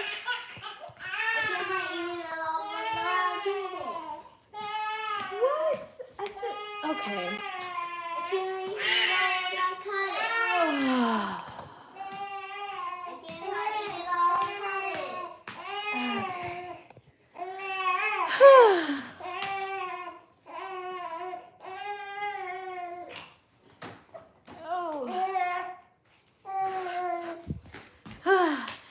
Hey Reiko, I was actually just talking about the video that you sent, the prayer video, because I was saying that it resonates with me so much, especially the moms talking about how, you know, their prayer life looks different when their children are small versus what it looked like, you know, before they had children. And so, yeah, girl, I'm enjoying that video, and I haven't finished it just yet, but I also love on that video, and for anybody that wants to watch it, it is, believe it's titled Jackie Hill Perry and Jada Edwards, and I think it's like prayer. Well, Reiko, you can put it in the chat, girl, because if you send it to me, but it's like praying through the quiet seasons or praying through something, but it's about prayer. Let me see if my watch, how to pray through your, okay, well, the thumbnail says develop a powerful prayer life. But I also enjoyed how they were talking about the different types of prayer. And this lady was saying, you know, you have walking prayer, or you have the breathing prayer. And she gave an example of how you breathe in and you say, you know, part of the prayer, and then you breathe out and then say another part of the prayer. And that's called breathing prayer. I'm like, what? I didn't know it had a name. And then she also said there is the alphabet prayer. And I was like, what is alphabet prayer? How to pray through your waiting season. There you go. But she said there's alphabet prayer. And she said you take every letter of the English alphabet and you know, pray around that letter or something. So the example she gave was like, Heavenly Father, I adore you. Adore starts with A, right? And then you go to B, C, D, whatever, and you just you're praying around these words that describe God or whatever, using the alphabet. And I'm like, that's really cool. Never thought to do that. Just pick it up. But I thought that was so cool. And so like I'm really enjoying this video, and I'm really, you know, can't wait to finish it. Yes. I've also been watching a lot of Bishop S.Y. Younger, and I'm pretty sure my family is like, okay, Soraya, wrap it up. But Bishop S.Y. Younger, like in this season of life, like his words, his sermons have just been, man, so good. And even Bishop Brandon Jacobs, his sermons have just been so good to me in this season of my life. And I think that's interesting too, how different voices, how the Lord will raise up different voices for different seasons of your life.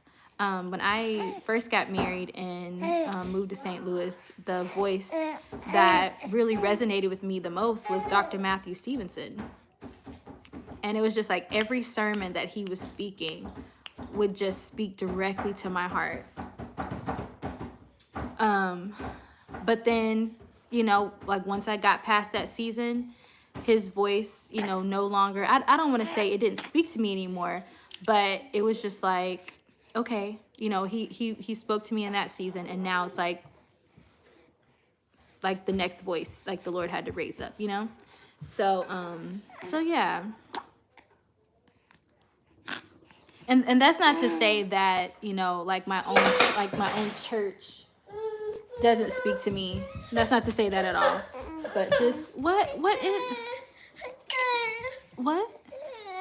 are you done? Okay, well, why are you crying though? What, because your fork fell? What? No, let's go clean your hands, because your hands are dirty. Yes, your hands are dirty. Mom? Yes, Avery. I want to go down too. Okay. Did you want more chicken, or are you done with your I want noodles? more chicken. Are you done with your noodles? Yes. No. Then my noodles, and then I get some more chicken. Eat all your noodles, please. But I just done. Why are you crying? Do you need a nap? No. I think you need a nap. Because you're crying about everything right now, buddy. You need nap. You need nap. Yes, you do. Okay, well, if everybody's done, then let's wash hands and be done. Okay. Okay, I'll wash my hands. Carter, let's wipe your hands off, buddy. Oh gosh.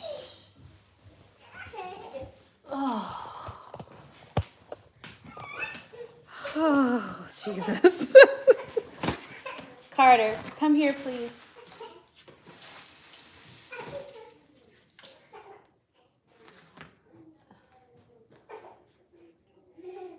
Okay, now he playing. He was just crying, and now he playing. Cause you are sleepy. Yeah. He done got on the couch and wrapped himself up in a blanket.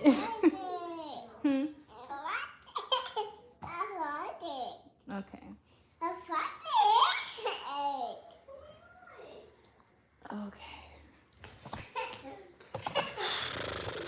All right. Hopefully everybody's good. Everybody has eaten. Everybody's good, hopefully. Now maybe I can get back to what I started doing by making the little charcuterie board, maybe. Well, I'm going to use this. This is a wedding present that we got. And I'm going to use this to arrange my little fruit on there. We got some green grapes, which are really good.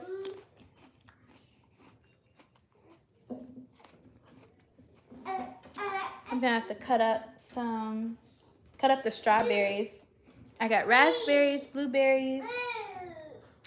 I also got some cheese and some pretzels from the store yesterday too. So I'm really excited about this little charcuterie board that I got. So that I can just keep just nibbling. Just nibble throughout the day. What are you doing? How did you get down here?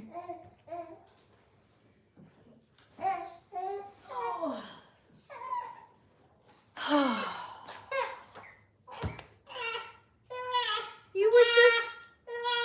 You were just fine.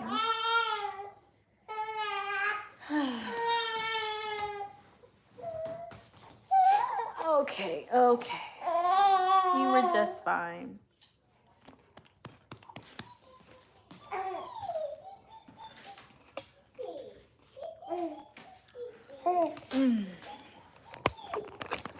All right. Uh-oh. Girl, I'm about to lose you. All right, my phone was on 3%, y'all, but it's good now. We back. Found my little charger to plug it up, so we are good. Now, what was I doing? I needed to cut fruit. That's what I needed to do. Cut fruit. Oh.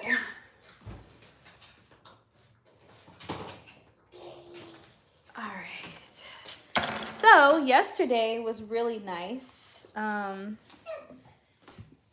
The weather, I think it was like 70 degrees yesterday in St. Louis. So we were able to, get out in the backyard and play. Meanwhile, do you see how big this strawberry is? Like, the strawberries lately in the store have all been ginormous. And I'm like, this must be the fruit that the Israelites, that Caleb and them went and saw in the promised land, came back and was talking about how big the fruit was. I said, this must be it. Because why is this so big? Huh? Why is it so big? I don't understand. I'm just like, what kind of bionic strawberries is this? I don't know. And even the blueberries, like, look at, why is this blueberry so big? I don't know. But something going on. Something is going on somewhere, because that is crazy. That is 100% nuts. But they've been really good though. Like, the fruit has been very sweet. And I'm enjoying it. Aw, man. Did we drop that one? Just eat the fruit. I am just eating the fruit, babe. But it just, does this not concern anybody? Like, is that normal? Is this normal? I keep dropping it. Is this normal fruit? Does y'all fruit look this big where y'all live? Because here, it is huge. It is huge. Meanwhile, I have found a new kind of spot. Like, anybody who knows me, we are not concerned. Okay, fine. Finally, fine. Anyways.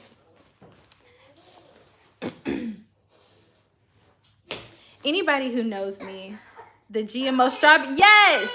The GMO strawberries and blueberries. Thank you, Anonymous. You get it.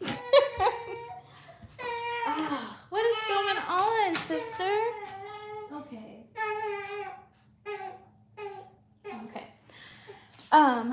Anybody who knows me knows that I really like Starbucks. But one of my friends was like, you need to try 7 Brew. 7 Brew is so much better. So 7 Brew has definitely become a place on the list. Do you guys have 7 Brew? Do you know where 7 Brew is or know what it is?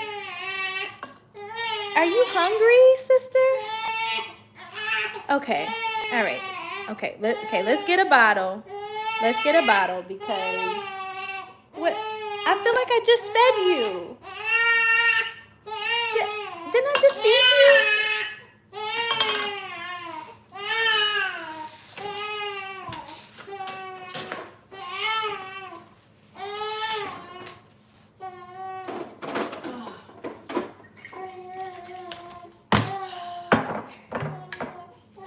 Yes, it is very good.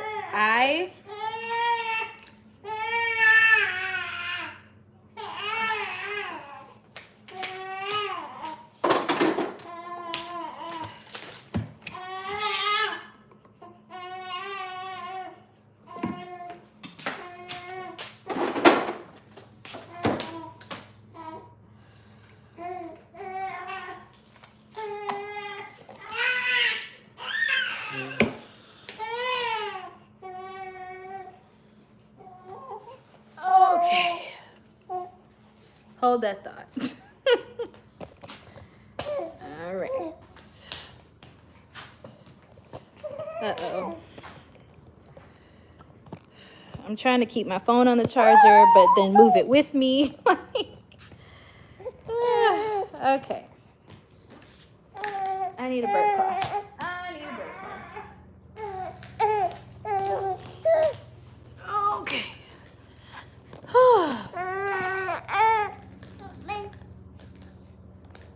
Oh, thank you. Thank you. Okay.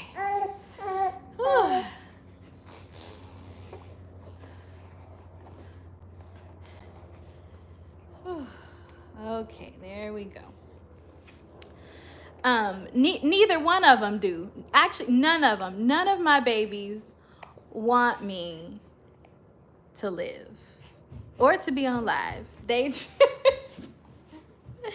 They have been giving me the business on this here live for the past, 30 minutes? 30, 45 minutes? Whew! But we gonna make it. We gonna be all right. 30 minutes away from where you live. Yeah, it's good. And I've only tried one thing from there. I've only tried the blondie, which was recommended to me by my friend. And it's really good. And it's cheap. Well, I don't want to say cheap, but it is cheaper than Starbucks. I will say that. I go to Starbucks mainly, well, the only thing I get from Starbucks really is the chai tea lattes. And I get, a couple of food items, and that's really it. But I haven't tried the chai yet. They have chai tea at 7 Brew, but I just haven't tried it yet because I'm kind of like, I don't know if I really want to, try a new place for chai tea latte because it might not be good. It might not be good. But it wasn't good at Starbucks the last time we went. We went home, back to Lawton, Oklahoma, and I got my usual chai tea latte order in Lawton. It was the most watered down, nasty mess. And I was just like, and my husband, he ordered it right. Like the sticker was right. It's my exact order, but they didn't make it right. I don't know what that was, but it wasn't right. Lawton, America, right? Lawton, America strikes again, and it wasn't good. Reiko, you've had the chai from 7 Brew before? Tell me how it is, girl. Or tell me what your order is when you get the chai from 7 Brew. Tell me what your order is, and I'm gonna try that. And Carter is asleep. I knew it was a nap. I knew he was in here fussing. Vanilla chai with oat milk. Ooh, that sounds good. Okay, I'm gonna get that the next time I go. Absolutely. Yes, baby. Nothing. Okay. Yes, I'm going to get that the next time I go because that sounds really good. Do you get it iced or do you get it hot? Ice and hot? Mm-hmm. Oh, next time it was snowing today, and next time there was sun today. It's the weather. The weather, yeah, but it wasn't snowing. When was it? It snowed like 2 weeks ago. It just the next time it's snowing. Okay, I had a hot one. Cool. But that sounds good even as an iced too. You know what? I'm gonna just get both. At some point, I'm just gonna get both because they both sound good. It sounds good hot and it sounds good iced. So I'm gonna get both of them. I'm gonna absolutely get both of them. Absolutely. Absolutely. So, random thought that I had the other day. I've talked about being a stay-at-home mom on here and how I became one, and just accepting this role. And I had a thought the other day, and I was like, I probably have about 5 more years left in me of being a stay-at-home mom, because the twins are just now 5 months, and they probably, like, they're not gonna start school until they turn 5. So it's like I'm a stay-at-home mom for at least 5 more years. Which is such a crazy thought, but at least by that time everybody will be in school. And and I've been already kind of thinking, you okay? I've been kind of thinking already, like, what's next for me? When the kids do start school, what's next? Do I do a stay-at-home, a work-from-home job? Do I potentially go back to the classroom? Do I mean, I don't know. I don't know what that's gonna look like. And I probably shouldn't even be thinking that far ahead, but it's just a thought. No, no. I can't go back to the classroom, babe. Yeah, going back to the classroom is a whole is a whole nother level of intensity. Intensity. The same way I was describing how detailed and intense that I get when I'm studying music so that I can prepare for rehearsal. That's the same type of intentionality and attention to detail that I also apply in the classroom when I'm doing my lessons, when I'm doing crafting, homework assignments, and notes, and games, and I mean, just anything, you name it. But that's how intense I get, and it's very overwhelming. It's very time consuming, but I do that because, like, I want to present well, and I want to prepare as best as I can so that I can answer any questions that may arise ahead of time. You know what I mean? I try to answer every question ahead of time so I don't have to answer it later. That's just what I do. But okay, now Mama is going back to sleep along with the bottle. That's fine. That's fine. At some point, everybody goes down for a nap, except for our oldest. And it's during those times that I feel like I can breathe. When everybody's down. So, oh, Jesus. Look, after the day we've had, I may have to go down for a nap with him. I am. I am. Those are the two things that I am passionate about. I'm passionate about worship leading, and I'm passionate about and it's not even about like the subject matter of math, that I'm passionate about, but it's my purpose. My purpose is impartation. My purpose is teaching, no matter what it is that I'm teaching on. I always want to, or I always put in great effort and attention to detail no matter what I'm teaching, because my purpose is impartation. My purpose is teaching. And I'm very, very passionate about that. Absolutely. Absolutely. Yeah. Absolutely. So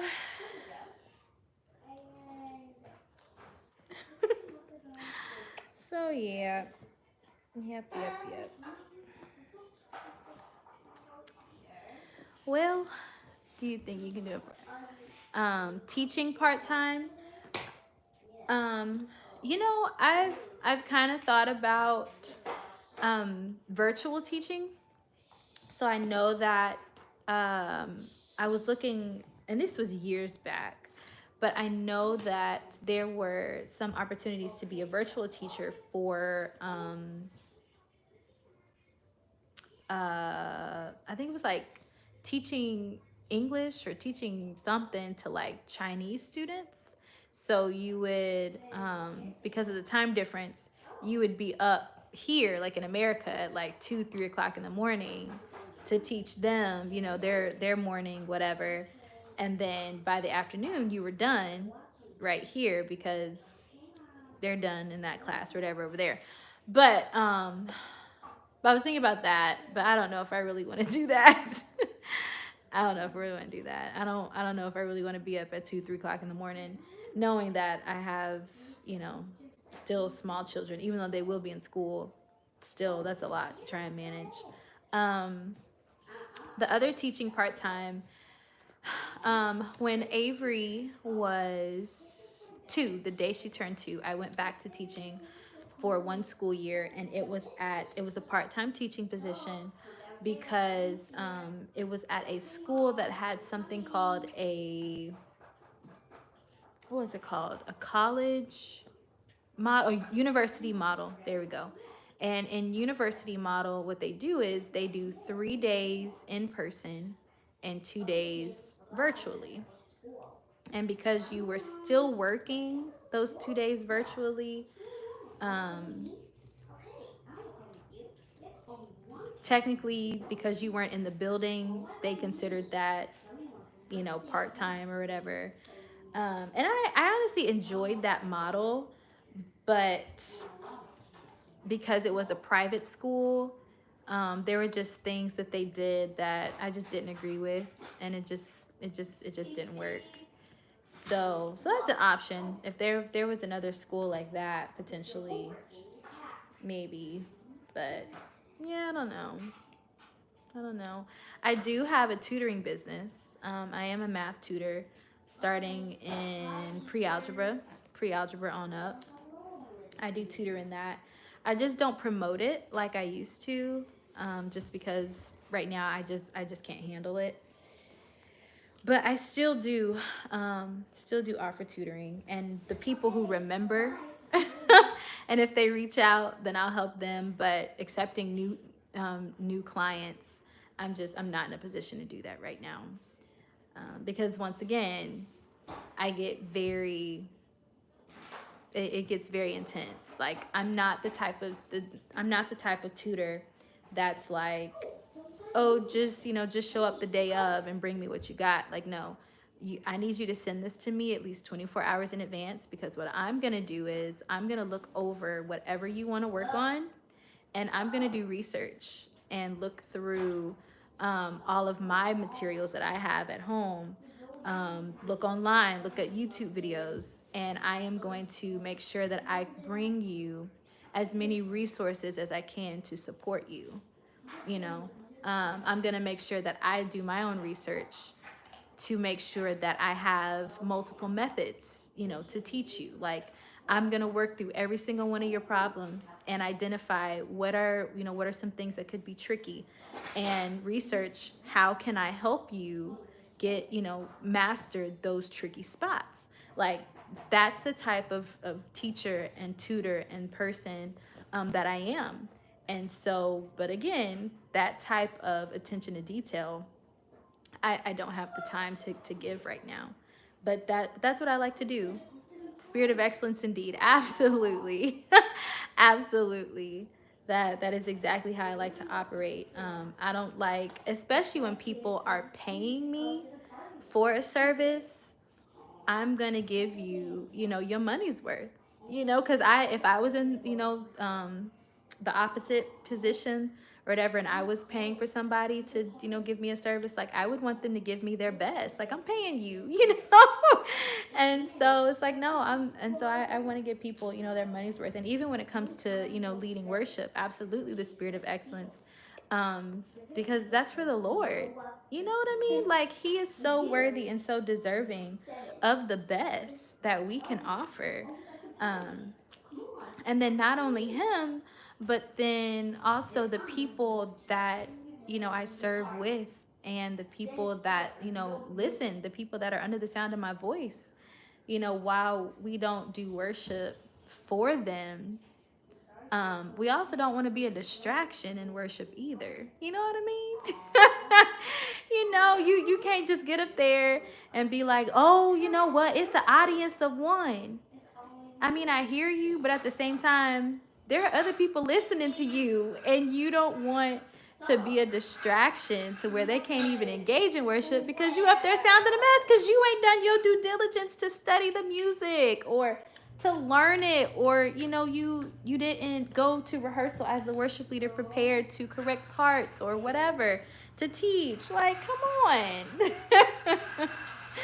you know so yeah, I hear my husband. He was in the chat and he said, I'm on my way, baby. I'm coming home. And he is, because I just heard that garage. And he about to walk in here. And I'm like, thank you. But now the kids are like sort of calm now, where we kind of got a good handle. But I'm always grateful. Grateful for the help. Grateful for my husband to come home. That part. Of course, Reiko, I will. Absolutely. Yes. Yes, yes, yes. So, I mean, talking about worship, that just, got me really excited to start up my podcast again that I have on worship. That's actually through this YouTube channel called Behind the Scenes Worship Podcast. And I just don't have the time to put into it. But whenever I can get back to it, man, I'm so excited. I have a whole list of people that I want to interview on there, and a list of questions, and I'm so looking forward to be able to get back into that because I enjoyed it. I could talk about worship all day. All day I can talk about worship when it comes to the spiritual side of it, when it comes to the practical side of it. That's really just where the Lord has me, and to be entrusted by the Lord to speak on those things. I definitely don't take that lightly. Oh, good. I'm so glad to hear that. Thank you so much. Thank you. I'm so glad to hear that. Because, I knew that there was a need, And I remember telling the Lord, I was just like, Lord, there are so many people out here talking about worship and how to lead and what to do and da-da-da. And he was like, yeah, but they're not you, though. They are not you. And so I encourage, you guys with that. Even if somebody else is doing what you're doing or saying what you're saying or talking about the same topic, there are people that are specifically assigned to your voice. There are people that are specifically assigned to, your personality. This even happened in the classroom to me. There would be students that would come to me as repeat Algebra 1 students. And although it was the same concept that they had learned the year prior, they would be like, I get it when you say it, but when Miss So-and-so said it, I didn't understand nothing they was talking about. But it was just because, I don't know, my personality, my voice, the way that I presented it, the way that I broke it down, maybe the colors, the color of markers that I use. Yeah, that's Daddy. Are you presenting me now? I don't. Oh, you woke up my mind. Oh, I woke up. You woke her up. Not nice. So that's Lee. Reiko said hi. Tell Reiko I said what's up. Lee said, "What's up, Reiko?" But yeah, I think we get more than the body of Christ. We are so misinformed what it means to worship. Yes, absolutely. Yes, Reiko, I'm so glad you needed that. Because it's so true. It is so true. You can say the same thing that somebody else is saying, but just the fact that it's you saying it, the fact that it's, you're putting your own personality or your humor with it, or, I mean, just whatever, it's just you bring something special just because it's you that's saying it, just because it's you that's doing it. But, it's so true what you're saying, Anonymous, about, being misinformed in the church or in the body of Christ about what it means to worship. And it really is lack of education. It really is lack of education. And I can only speak to the Black church, because that's where I born and raised in, that's where I serve in currently. When it comes to worship in the Black church, what I have found is that a lot of us did it because we saw other people doing it, and it looked cool, it looked good, it looked fun, and we just started, worship teams and worship ministries, and all we did was mimic what we saw, but we didn't actually put in the work to truly understand what we were seeing, and to truly understand how to implement it, and to truly understand how to lead, how to pick songs, how to choose people to be on the worship team. We just didn't do the work. We just mimicked what we saw. And we just tried to copy, what we heard. And it created a lot of unnecessary, animosity between teams and choirs, and it created a lot of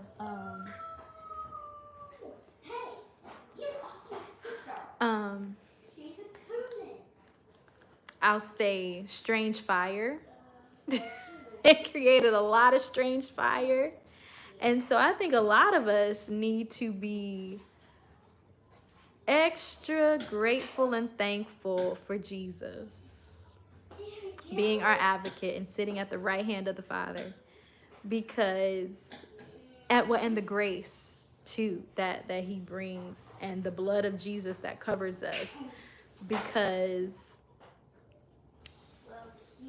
all of the strange fire that that be sent up, like in the Old Testament when Eli's son sent up strange fire, God struck them down.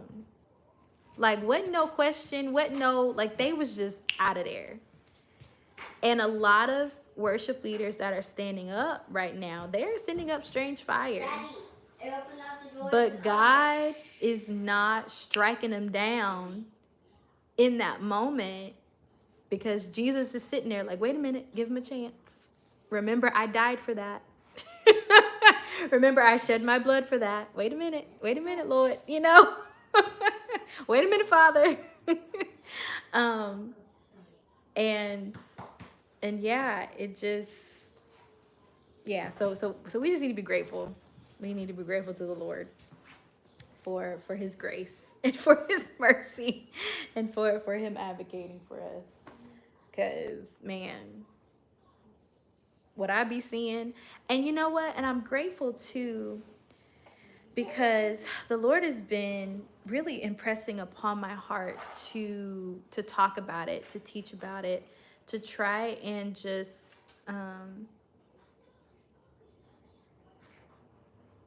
yep, my baby's head, since 2018. And but it hasn't been until maybe within the last year that I've started to hear other mainstream worship leaders talking about the same things that the Lord was pointing out to me about the state of worship in the church, and about the things that he was not pleased with, the things that we should have been doing. Is the baby real? Yes, the baby is real. This baby is absolutely really real, because she was screaming her head off at me because she wanted a bottle. And she has since gone to sleep because of that bottle. So she real, absolutely. You can catch the replay to hear and see all of the realness of all 4 of my children. Okay.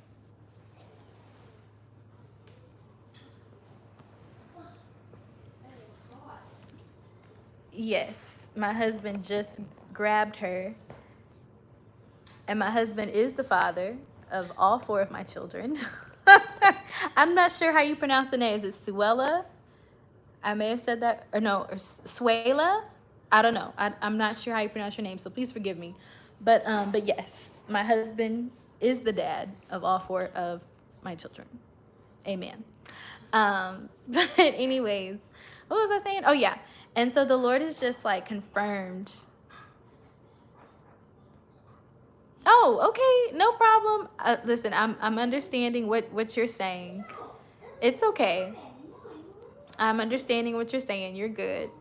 But yeah, but he's just been confirming to me lately, just everything that he's been talking to me about over the past, I guess, 6 years or so. So I'm grateful that the Lord, has just sent confirmation. I really am grateful for that, because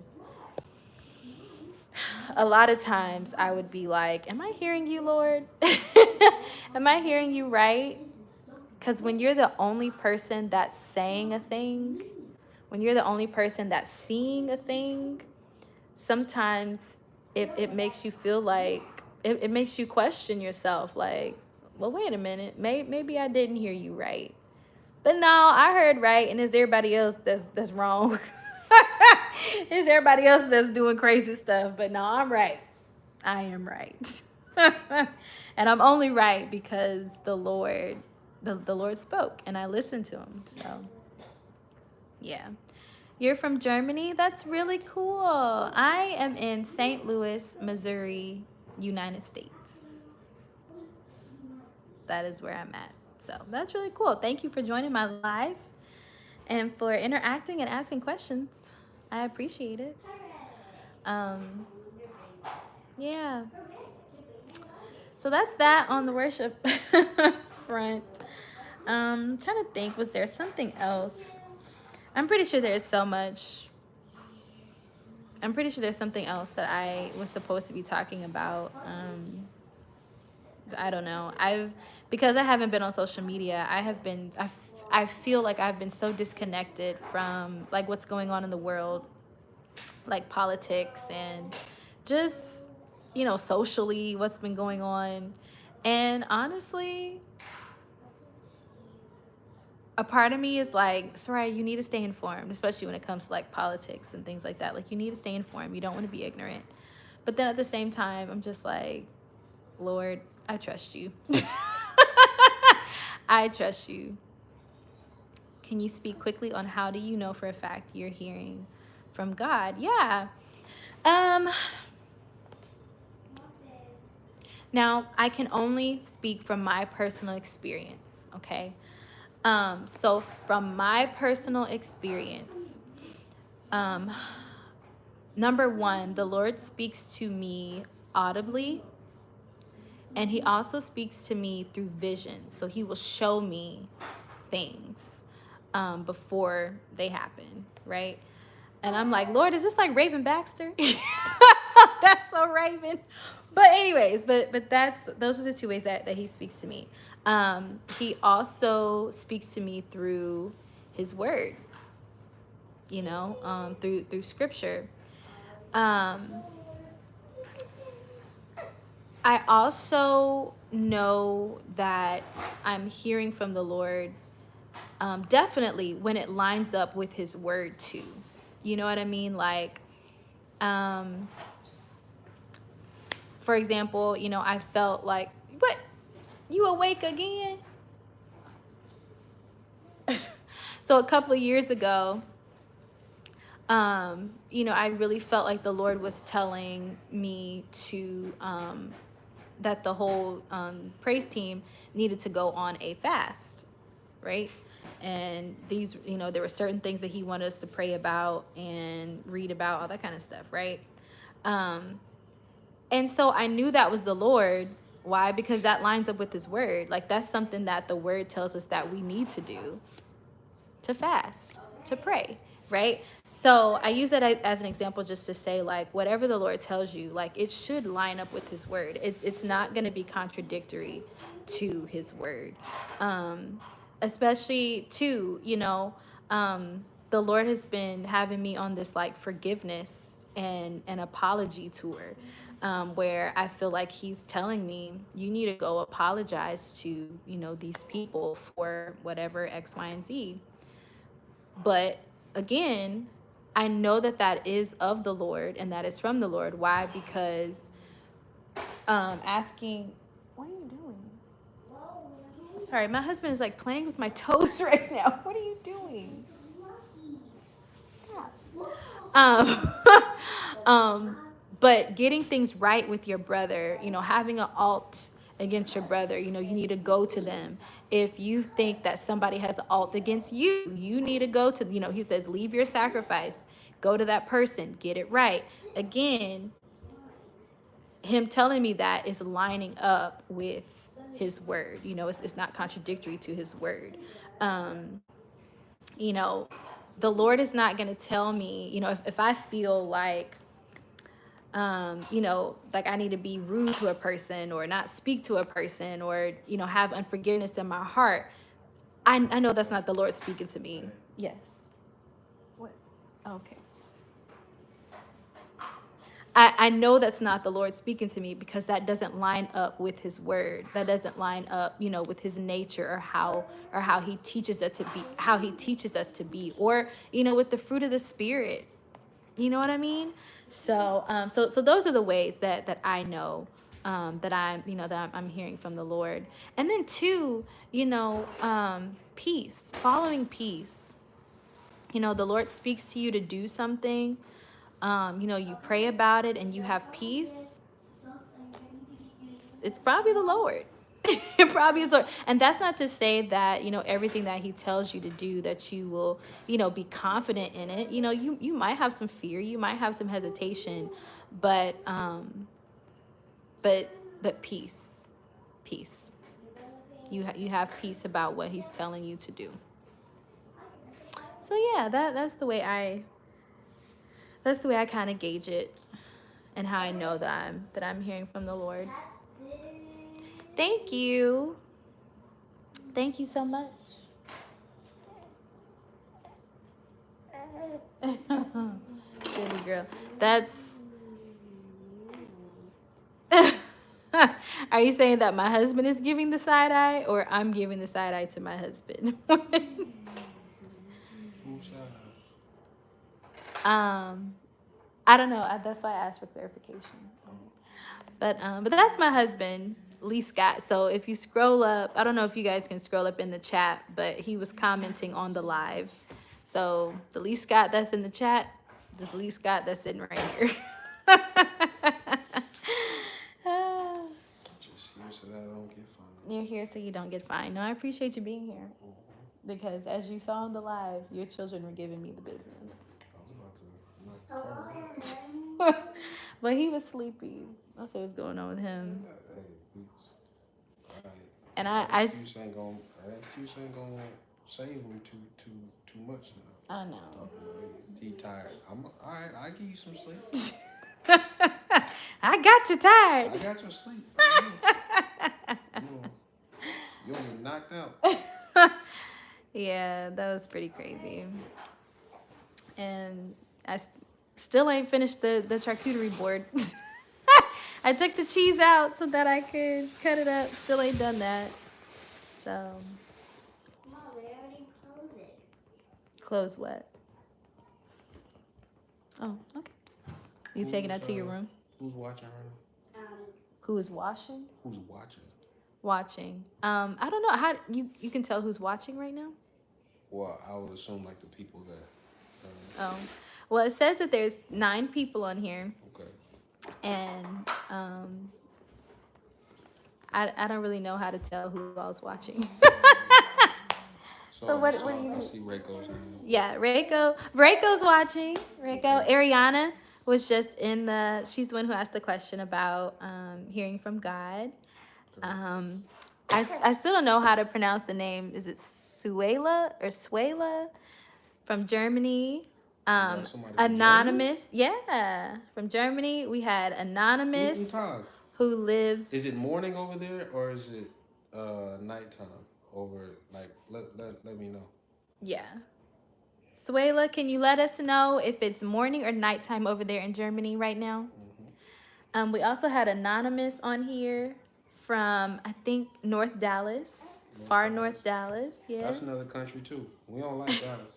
Last question. Has the Lord ever laid on your guys' heart to minister to young married couples besides the podcast? Yes, in the Dallas, Texas area. Hey. Um, so thank you for bringing that up, Ariana, because yes, my husband and I, we do have a podcast called Married to Something Podcast that we just haven't been able to pick back up because of all these children that we keep having. You kids. um, so, I don't know, and maybe my husband can speak to this more, but I personally have not felt led to like mentor like other couples, or like have like a married couples ministry that we lead or anything like that. I will say that there are married couples that the Lord has allowed our paths to cross with, that we're just like really good friends. So like Reiko, that's on here right now, and her husband, it's just like we're just really good friends that love to just talk and pour into each other and check in and hang out whenever we can. And maybe that is ministry. I've just never looked at it that way, but I could definitely see how it is a ministry. That's just not formal. But yeah, we do have married couple friends that we just love to connect with and love to talk to, and like I said, hang out with. We have couples that that we invite over the house sometimes, and we just laugh and eat and talk, and you know babe, have you ever felt like, so here's the question. Has the Lord ever laid on you guys' heart to minister to young married couples besides the podcast? Like outside of the podcast, like minister to young couples. Yeah. I don't necessarily say younger. I think like probably people that are more in our age bracket. So even if it's even if they've been together longer, it doesn't. It's all the same to me. I think that our story, our perspective, um, some type of way God has given us influence with people from it. So, I like, doing it loud as far as um, talking about what we've been through, talking about our process, talking about stuff we're going through now, um, you know, and some type of way. I can't explain it, but people respond to it. So, Yeah. but I do think that inviting inviting couples over our house, or um, having a group text with them or something like that. I think that is ministry too. Yeah. You probably ain't gonna see us, throw a couple service or something like that. But yeah, we uh we like to connect with people who we feel are like minded, that we can connect with. That all couples ain't on our same trajectory, if you will. So, but for those who are, it's fun to talk to. Yeah. Yeah. So, well, Suela retracted the message, but I'm sorry, this person, I'm sorry, because I don't know if it's she or he, um, said that it was morning, I believe. It's morning. I believe. Okay. But they retracted the message, so Is it ain't morning no more? I don't know. Maybe they'll rewrite it so I can see. But Ariana, I hope that answered your question. Let me know if it did. But guten Tag. Oh, bye. I'm going to sleep. Okay, so I guess it must be nighttime. Oh, okay. So Okay. nighttime. Good night, Suela. It's guten. Gotta tell me what night is, Suela. Like, I know guten is good, but I don't know what night is. So German was my least favorite language. You learned German? Just bits and parts of it. Oh. Well, that's interesting. I didn't know that, y'all. Bye, Suela. I didn't know that my husband knew bits and pieces of German. What she say? What's night? This person did not say. She didn't say. Okay. How did y'all meet? I always ask married couples this question and know more about the journey of marriage. Yeah.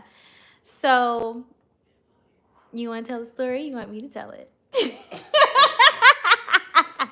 It did. You're so welcome, girl. Ain't nobody coming to see me, Otis. Like, Ain't nobody coming to see you, Otis. Nobody coming to see me. They came to safe space with surroundings. They came to safe space, right? So let's talk about it. So we met at Oral Roberts University in Tulsa, Oklahoma. It is a private Christian university. I started there my freshman year. Lee transferred in his junior year. And it, we met in Souls of Fire, which is the gospel choir that is at ORU that was started by Bishop Carlton Pearson and Oral Roberts. Also, some other founding members was, his name was Nathaniel Green, right? Bishop Nathaniel Green. Is that his name? No, Raphael. Oh, Raphael. Sorry. Nathaniel Green is the pastor that be on Bishop's podcast with Pastor Mark Moore and all them. I had to rename the man. But Bishop Raphael Green, who is actually from the St. Louis area, he was another founding member of Souls of Fire. And there were some others that I just can't remember right now. So please forgive me. But that's where we started. Lee is a musician. So Lee was in the band, and he was aux keys. I sing soprano. So I had auditioned and made Frontline that year. So yeah, I was just going to rehearsal, minding my business, and I was in a season of life where the Lord, I don't want to say had me in a season of isolation, but I was just really focused. The Lord had just just gotten my attention. And I was just really focused on go to school, go to rehearsal, go to work, go home, or go back to your dorm. Like, that was my focus. And so he had noticed me way before I noticed him. Because like I said, I would just go to rehearsal and then I would go. I don't know when you noticed me, but you definitely noticed me before I noticed you. Anyways, I know that There's because going to have to be some revisions at the end of this. I know that because I went to rehearsal one night, and Went to a meeting one night. I went to a meeting one night. And my heart wasn't right. My heart wasn't even paying attention. Okay, but I was sitting on the couch in the rehearsal room. And he came and he sat next to me and like put his arm around me. And I was looking at him like, sir, who even are you? And he's like, hey, how you doing? I was looking at him like, boy, if you don't get away from me, I do not know you. I don't want to talk to you. What are we talking about now? Because, and I say this all the time, like, in my mind, my husband was supposed to look like Chris Brown. Like, Lee don't look like no Chris Brown. He looked like Chris Paul, but he don't look like Chris Brown. And I was looking at him like, boy, you are not, get away from me. No, I am not interested. I don't want to talk. No, thank you. But from that moment, we, our paths started to cross a little bit more. We started to hang out in the same friend group that was within Souls of Fire. And on one of our group hangouts, he put his number. We went to, was it Wingstop? Wingstop. Yeah, we went to Wingstop. The top of the wings. We went to Wingstop, and I had my phone just like laying, on the table, just talking in conversation. And all of a sudden, he picks up my phone and puts his number in my phone, and I was like, oh. Okay, so that's what we're doing. And so ever since then, we've just kind of been together, sort of. There was, a few commercial breaks for me. Like, he's always been sure. Like, he knew that I was his from the jump. Me, on the other hand, like I said, I wanted Chris Brown. He wasn't Chris Brown. But honestly, none of the guys that I that was commercial breaks was Chris Brown either. So I don't know what was wrong with me. I don't know. But yeah, but that's how we met. That's how we got together. That's how we started dating. Yep. That's our story. So what revisions did you want to make? All of it. All of it. She left out the good parts. I don't know what she talking about. The question was, how did we meet? Yeah, how do we meet? So, okay, you talked about souls. Mm-hmm. But how we actually met was first time we met wasn't at Souls. You were singing background for Forever. Oh. That's how we met. We hadn't had a conversation before that. We didn't have a conversation then. Yes, we did. We did? Yes. Oh. See there? See there? See there? she lied to you. I'm not lying. Swindled. Listen. Let her straight. I have 4 kids. Run them up. My memory ain't what it used to be, okay? My memory ain't what it used to be. So what was the... Uh-oh. Nasty.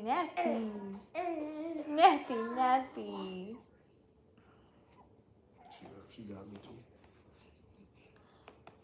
So what was the conversation and we were doing when I was doing background? What was the conversation? I'm pretty sure I came off like, who the heck are you? Oh. Cause we went to, it was Skip's church. Yeah. Yeah. They had a service. It was an old school service. So they started talking. They started singing older songs. Now, you know, I'm from Lively Stone. So yeah. I started noticing some stuff. Yeah. And what I noticed from them is, what was it? Right, I can't think of the song. I'm trying to think of the song. It was an older song. It was an old school song.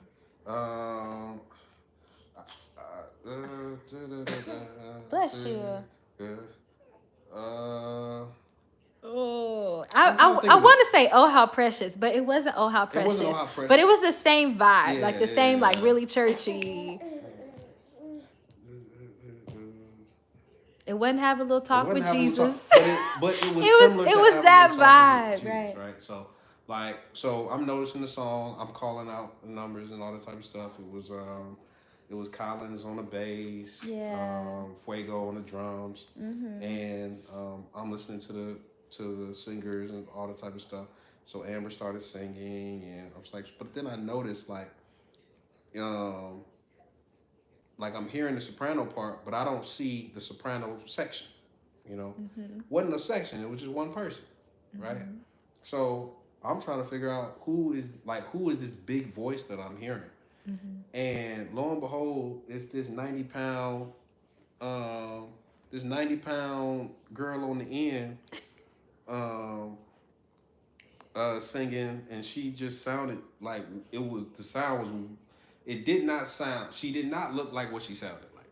Okay, so the first time we had a conversation after that, I believe it was Applebee's after that or something. We went to eat, and I was pretty sure I was like, who the flip? Like, you have to be kidding me. Like, what? Who put that in your body? Like, that don't make sense. So that was the first time we had a conversation. We hung out after that because again we were going to places, and so go to Wingstop. We were in too many places, like coincidentally, for you not to have my number. So it was just like, all right, we gonna skip the whole, back and forth where, I'm asking you for your number and all this type of stuff. Let's just skip that because you bound to have my number in your phone. So let's just go ahead and put that in there right now. Did that, and then we started texting. And who started texting who? You started texting me. Well, I had to text you because how else was you gonna get my number? Because you put your number in my phone. The only way that my phone number was gonna get to you is if I text you and said, "Hi, this is Sarai." That wasn't what you was doing. You was saying hi, good morning. You was sending good morning texts. Good morning. I'm like, I'm pretty good morning, sure. beautiful. Good Right. morning. He was. He would text me, "Good morning, beautiful." And we got into it one time, and the only way that I knew that we were into it was because there wasn't no "Good morning, beautiful." It was just "Good morning." And I said, "Oh, okay, we into it." You want to tell them what you did wrong? You want to tell them the error of your ways? No, because then you're gonna have to turn around and tell the error of your ways how you turned around, did the same thing to me a couple of months later. A couple of months later, hold on, I'm not familiar with this. What I do? Oh, you're familiar. What I do?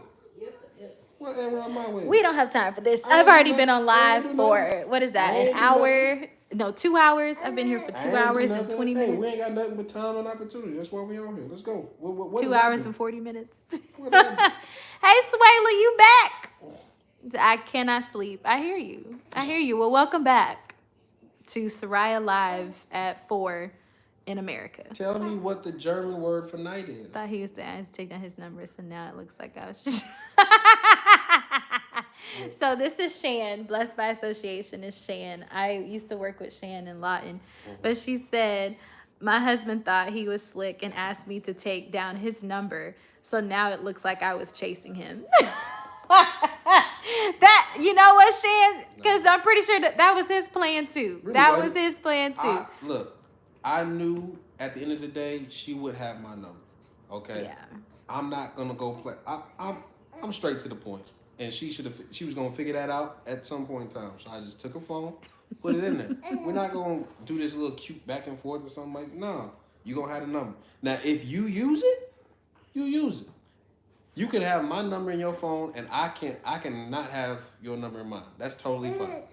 But how long did that last? Not long, cause your girl used the number. All right, Anonymous said they need us to finish this story. Okay. Finish it. So the story of how the good morning, just good morning text is this. She was on punishment. Hush. Okay. So remember I said we had a mutual friend group, right? So it was about 3, 4, 5 girls and then like 2, 3 guys. That was the whole friend group. But some of the girls decided we were going to go out to dinner. We didn't invite the guys. So we go to Chili's because it wasn't too far from the university. We go, and like the whole time, Lee and I are texting, right? Whole time, Lee and I are texting. And so, me and the girls, we finish up dinner and we're heading back to the university and we're all riding together. And so as I'm talking to Lee, it's late at night. It's maybe like 10:30, 11 o'clock at night. And he's like, well, I'm about to walk across the street to Sonic and get something to eat because our university was right across from Sonic. But the area that the university is in is not necessarily the safest area. Like Sonic is right in front of Walmart, and that Walmart had just a lot of foolishness going on a lot of the time. So I was like, I immediately went to, that's dangerous. It's late at night. You're a black man. Hello. No, I do not want you out there like that. So I told the girl who was driving, I was just like, hey, we need to go pick him up and take him across the street to get something to eat to Sonic. And she was like, yeah, sure, no problem. So I tell him, I'm like, hey, stay where you are. We're going to come pick you up and take you across the street to get something to eat, right? So we pick him up. He gets in the back seat and he's like, y'all went to Chili's? And we was like, yeah, we just had some girl time. And then he gets like a little attitude and I'm like, okay, because the leftovers are in the back. Okay, whatever, right? So, he gets something to eat. We're good. Everybody go to their dorm. We're fine. We're asleep. We wake up the next morning. I'm like, hey, good morning. Good morning.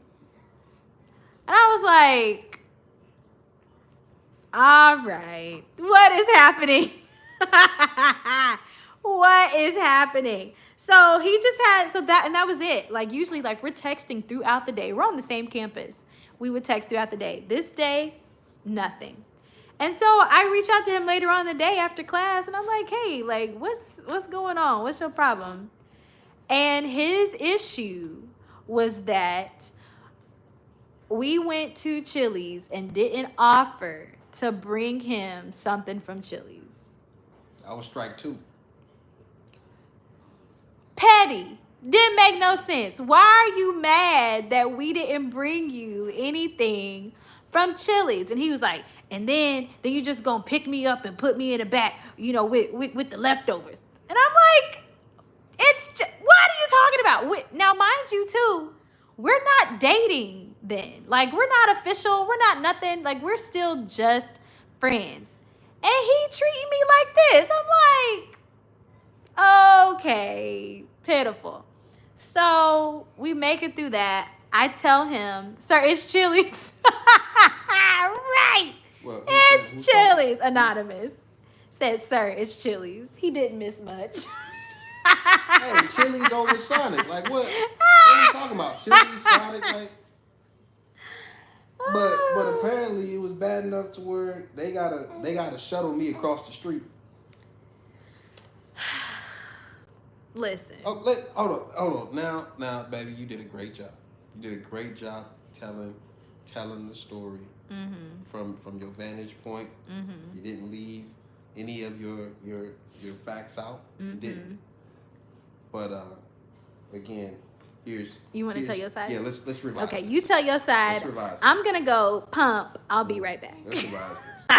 Okay. Go ahead. So, hello, Safe Space with Soraya Kingdom.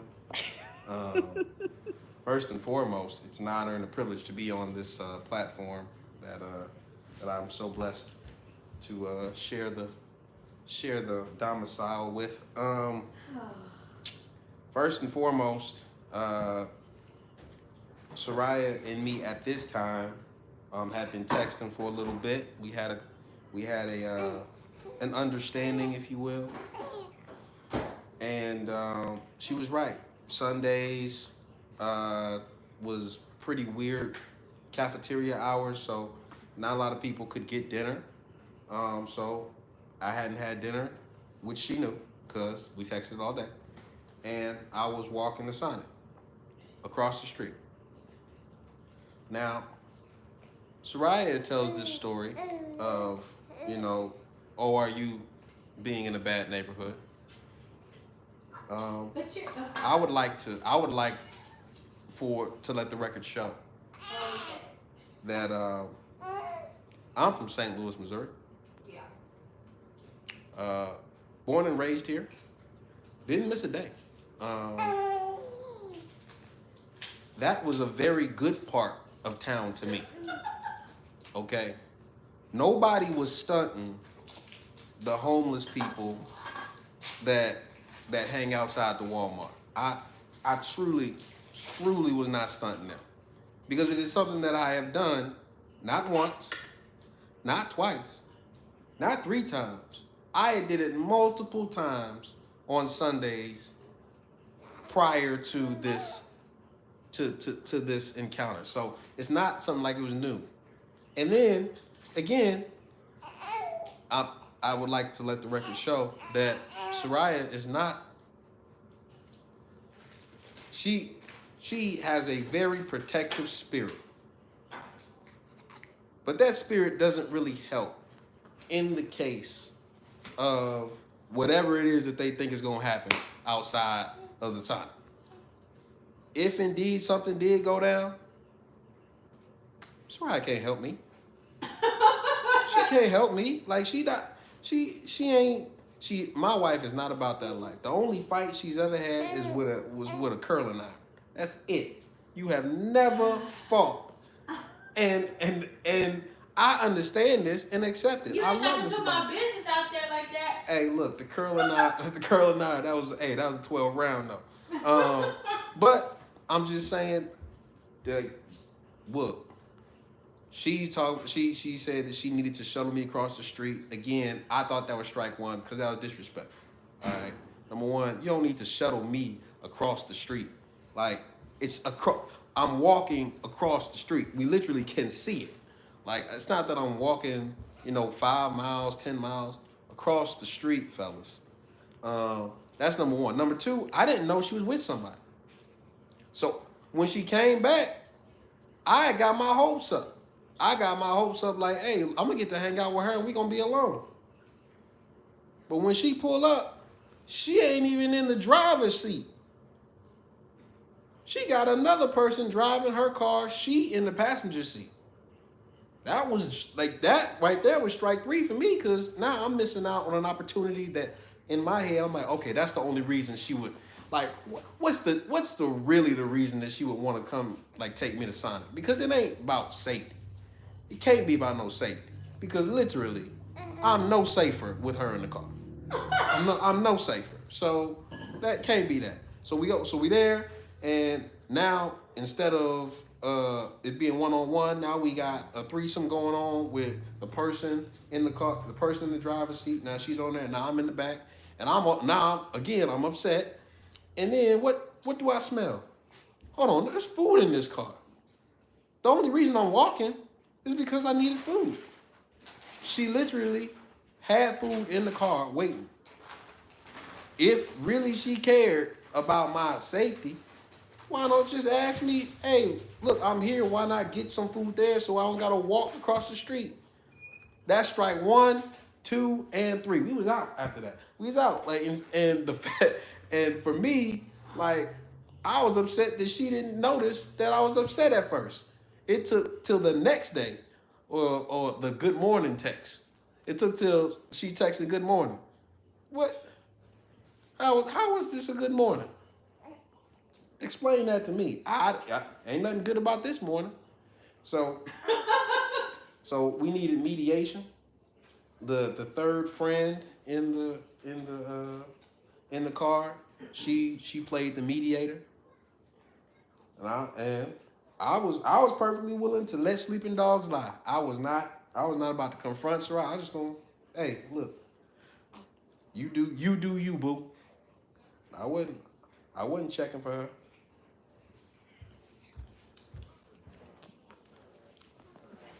This fallacy has been brought to you by No lies told. has been brought to you by No lies told.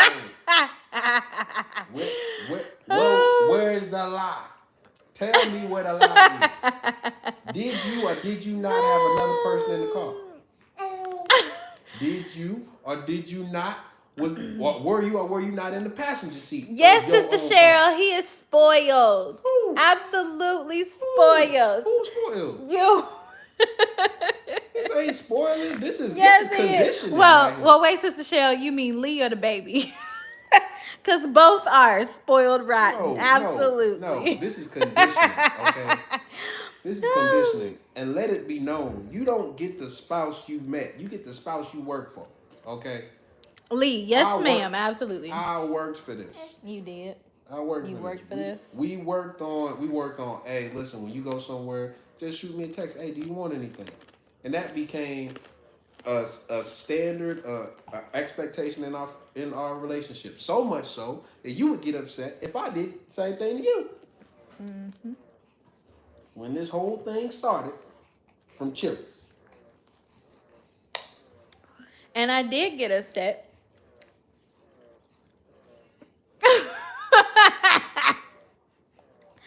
So first Shan said that that her and her husband really enjoyed the podcast. And we should share more when we get the chance. We absolutely will. Anonymous said, you sound like a guest pastor. Sound like a what? A guest pastor. I am a guest on this show. So my husband is actually the worship and media pastor at our church. Anonymous also said, because it was leftover Chili's. That's why she didn't even offer it.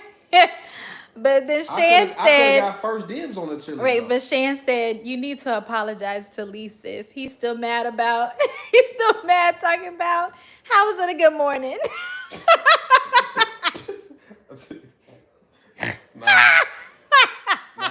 I had a relapse. I'm back now.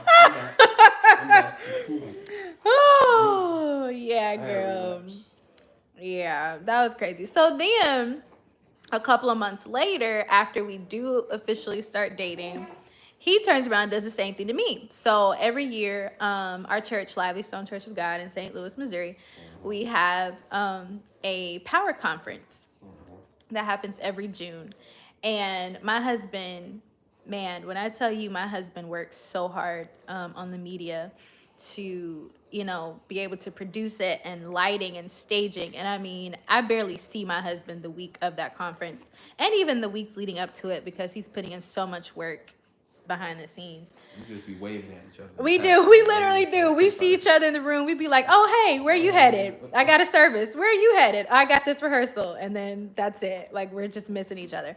But anyways, it was my first time coming to the conference. So I really didn't know how much work he really puts into, pulling the conference off. And so I barely had seen him that day. I'm in classes, service, whatever. And I get out, and I was looking for him, like, let's do some dinner. Let's get something to eat before the evening service. And I see him walk in the door with like some Subway or something. Baby, I don't eat Subway. That was McDonald's. Oh, McDonald's. I was so mad. I didn't even know what it was. But he came in with some McDonald's.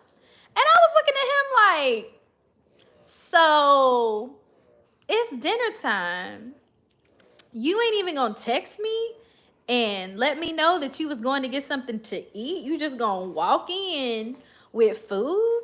Like, I'm hungry too. What is going on here? So I get mad and I go up to my room so I can get changed and try to find something to eat on my own so I could go to this service. And so then I don't know what happened after that, but because she blacked out in rage. I did black out in rage, because you was literally like just dry good morning texting me a couple of months ago for doing the same thing to you, because I didn't offer you nothing to eat, and then you're gonna turn around and do the same thing to me, and he just gonna walk in the hotel just, hey, I'm looking at him like, I ought to knock all that McDonald's out your hand. What? No, get away from me. So anyways, yeah, that's what happened. So somehow we recovered from that, and we ended up getting married. Somehow we made it past. It's probably because she remembered the facts of the case. Anyways, that number one, like she's not lying to you when she tells you, I am super busy during June. Like, I'm super busy. So much so that other people have to go and get me food sometimes. She saw me come in with food that somebody else got. Now, the reason that I wasn't upset at her being upset is because of the precedence and the personality of our relationship. Even if somebody is going to get something, I should have had, the situational awareness to know I better not be seen eating, and she ain't ate. That's where we went wrong. It had nothing to do with no, I was not out with my boys texting her at the same time and neglecting to ask her. It was not the same situation. However, the fact of the matter is, she. Yeah. Hey, get your hands off. Hands off.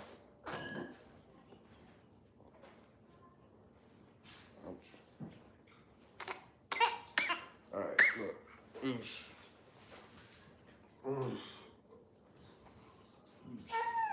Sorry, we're parenting. Yeah, we're parenting. And what? Oh, she just dropped behind me.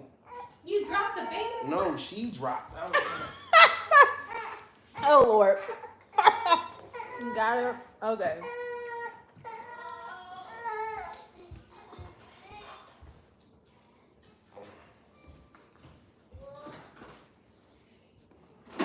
Moral of the story is, make sure that your spouse has eaten before you are seen with any fast food bags. Shoot. That's exactly what you got. More, that's what you got to do. And fair is a place where they judge pigs. It does not exist in a relationship, okay? It don't. Well, that's not fair. Well, cry me a river. Life ain't fair. That's fine.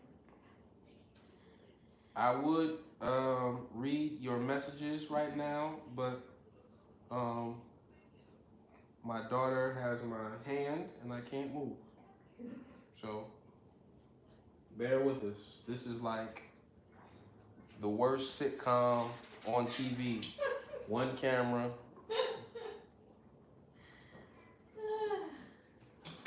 This is, like I said earlier, this has been a true day in the life because you can't make this up. Uh-oh.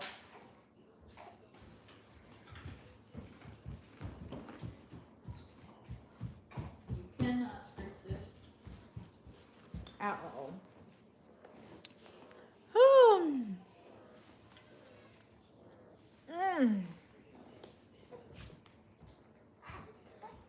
I don't think she's really hungry. But anyways, she probably just got fussy. All right.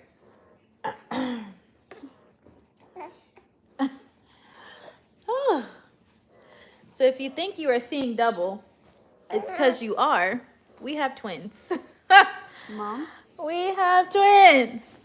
And so that is what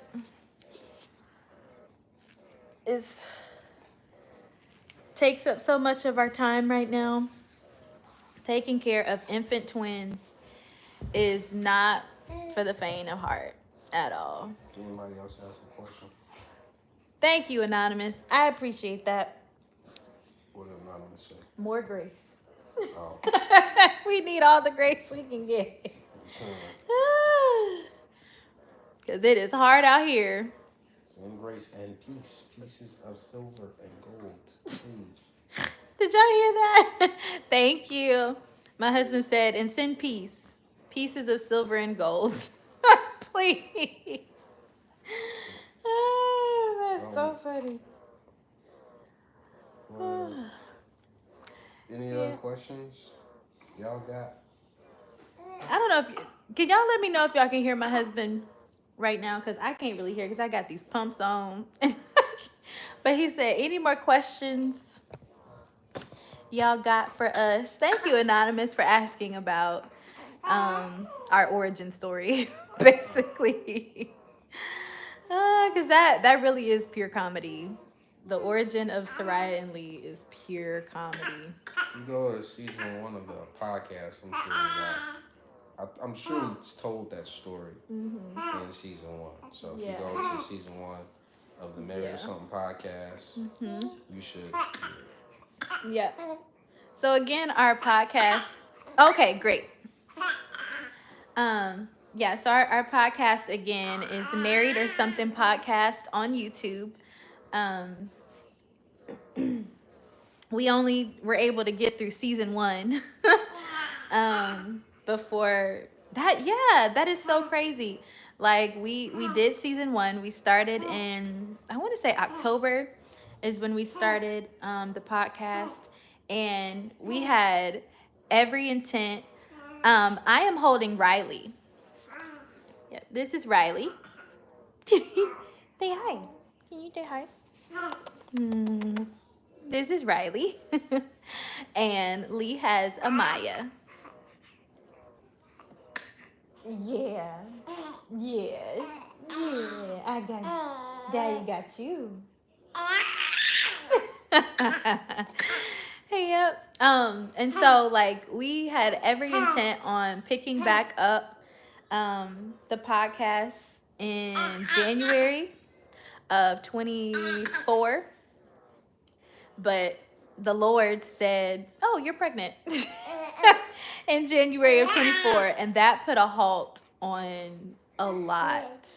Definitely the podcast put a halt on that, because I would say like we had to kind of grieve a little bit, because it was such a shock finding out, number one, that we were pregnant. again so soon after having our son. Because Carter turned 1 on January 3rd, got a positive pregnancy test January the 11th. So it was very quick.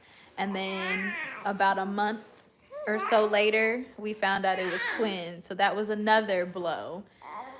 And then we found out it was 2 girls, and it was like, oh Lord, how much more can we take, Jesus?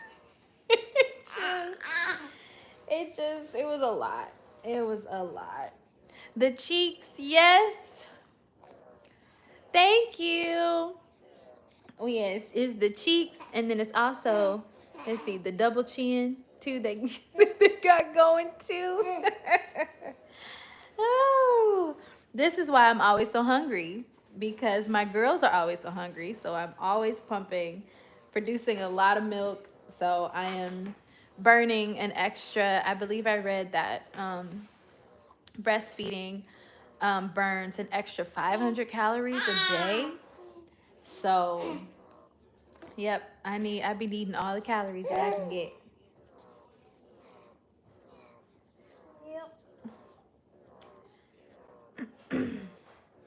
I do.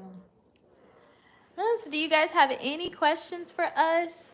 Anything about being a stay-at-home mom, marriage, life, ministry, anything at all? Let's see, I've been on here 3 hours. Oh Lord. 3 hours just living life. Didn't do nothing I wanted to do on my to-do list. I got laundry to fold and do, bathroom to clean. But I finally did finish the charcuterie board that I started out trying to do 3 hours ago.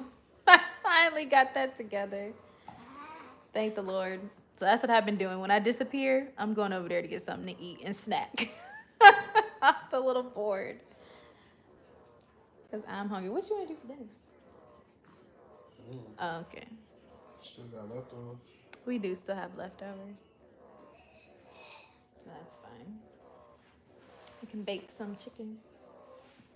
Some chicken roll. Not today. Okay. You Never mind. don't need to bake chicken like today. Well, I didn't know that. I have another question regarding ministry. Yeah. How has it been trying to maintain your intimacy with God? So, trying to maintain intimacy with God while being a mom, while being a wife, or like have your quiet times been affected too for both you and Lee? Yeah, definitely. Mother says she was looking forward to seeing that fruit plate. She's been watching. Oh, yes, ma'am. I'll show her in just a second. I'm gonna go over there and I'll show you all the fruit that I got on their mother. Yeah. So okay. So the question is like, how has our intimacy or quiet times with God, like, how have they been affected? I guess since like having children and just trying to adjust to all that. I can start. You can start. Okay.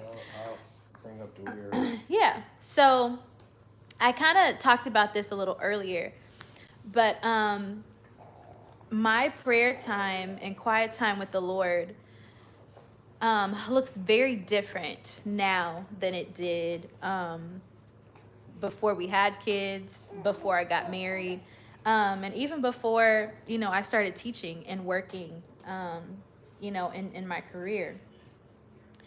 I used to be able to spend hours, with the Lord, journaling, reading the Bible, praying, listening to music. Like I could do that, no problem. But when I graduated college and I started teaching, remember we already talked about how passionate I am about teaching and how much time I put into it. And so I wasn't able to spend as long and as much time with the Lord as I had previously. And I remember feeling so guilty and feeling so bad about that, because I didn't want the Lord to be angry with me. I didn't want the Lord to, I didn't want to, I guess, like lose my anointing or lose the power that I had, when I sang or whatever. Like I didn't, I thought that if I didn't pray all those long hours, that I wouldn't, that my relationship with God was going to suffer somehow, Um, and I remember telling my husband that, Lee, he was my fiance at the time. And I remember telling him that, and he said, well, your seek is going to look different in different seasons of your life. And I was just like, what? Really? Because I never heard anybody say that. I thought that, it had to look like that. It had to be hours upon hours every day in order for you to be effective. It looked like you had to study hours upon hours every day in order to be, effective in ministry and in life and in your relationship and all that kind of stuff.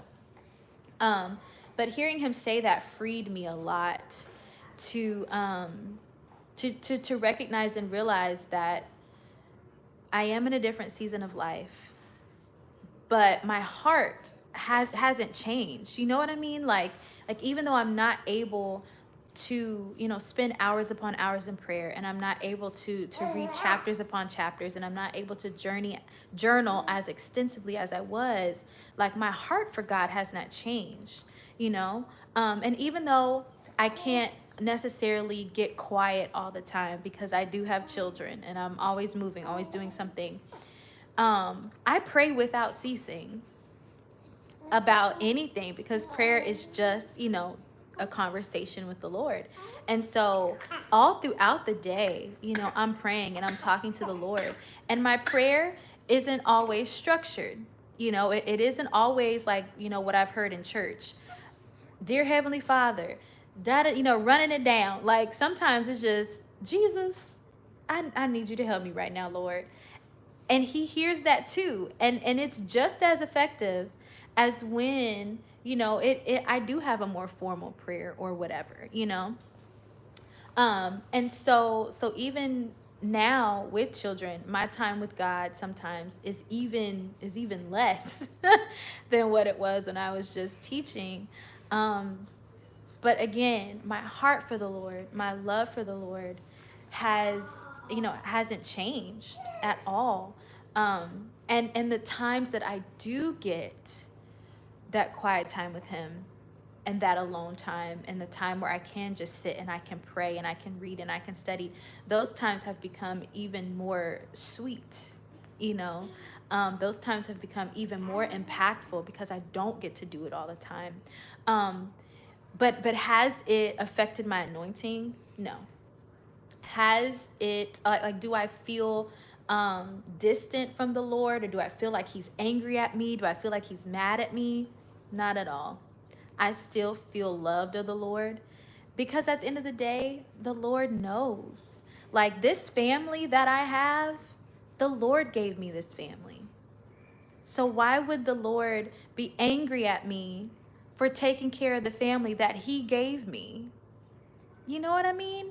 So yeah, so that's how it looks different for me. And and honestly, I work it into my day. Time with the Lord, I work it into my day. So when I wake up in the morning, one of the first things that I do is I do my devotional on my phone.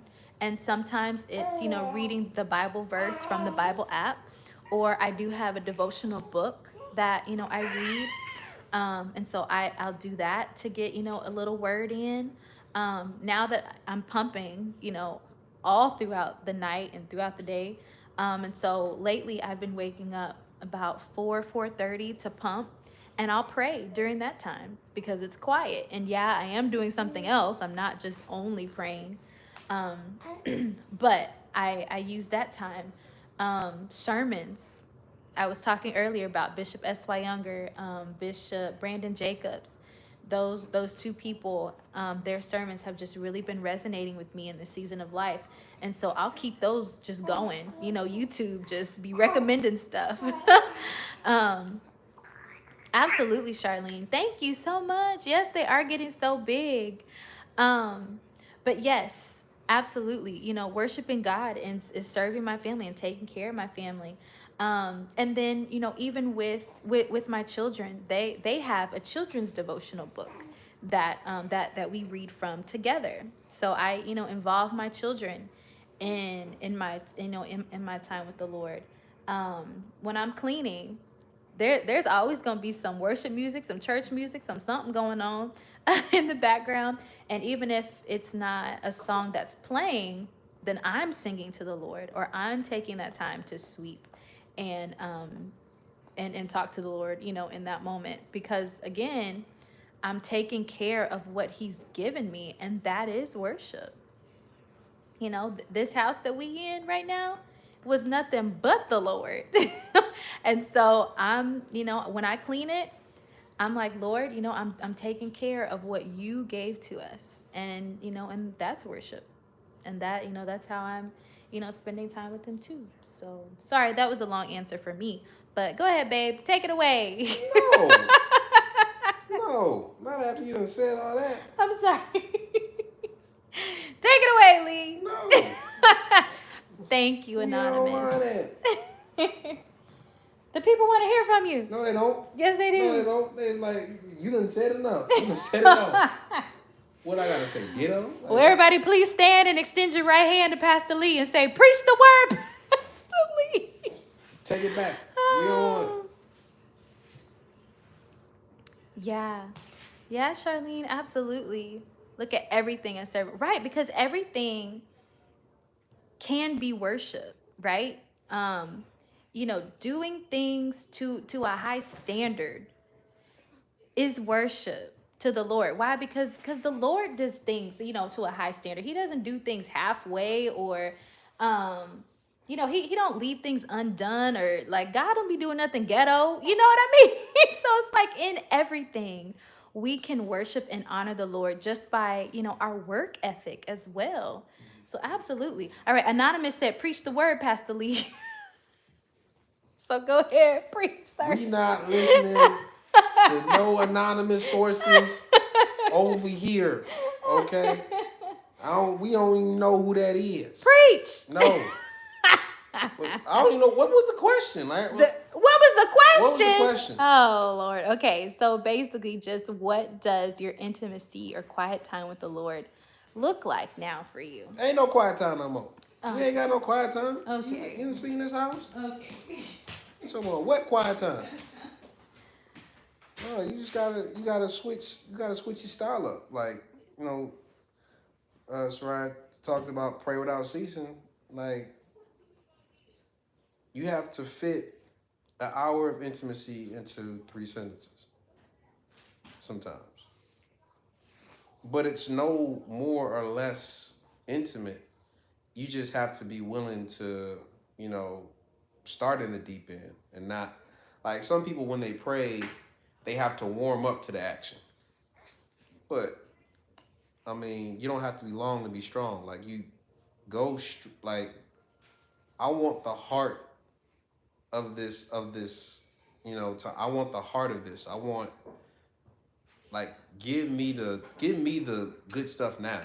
I don't want to have to warm up to it. So sometimes I don't have an hour to talk to God about something that's very, very, pressing to me. So I gotta start with where I'm at. So, if it's a conversation where I have 2 minutes, I take advantage of those 2 minutes. If I got 5 minutes, take advantage of those 5 minutes.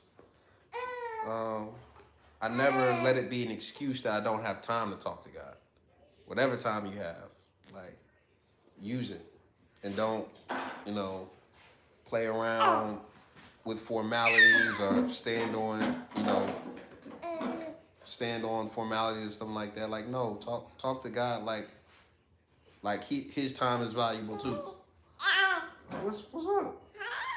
Oh, you had something to say? No? Okay. Gotcha. But yeah, like, that's where I'm at. And that's how, even when your time goes, your intimacy doesn't drop. Intimacy with God is like intimacy with anything else. Like, Like me and my wife don't get a lot of time together, but the times that we do get, we got to take advantage of. So it's even more special when I can look in her eyes and she's not worried about something else. Babe, she's scratching.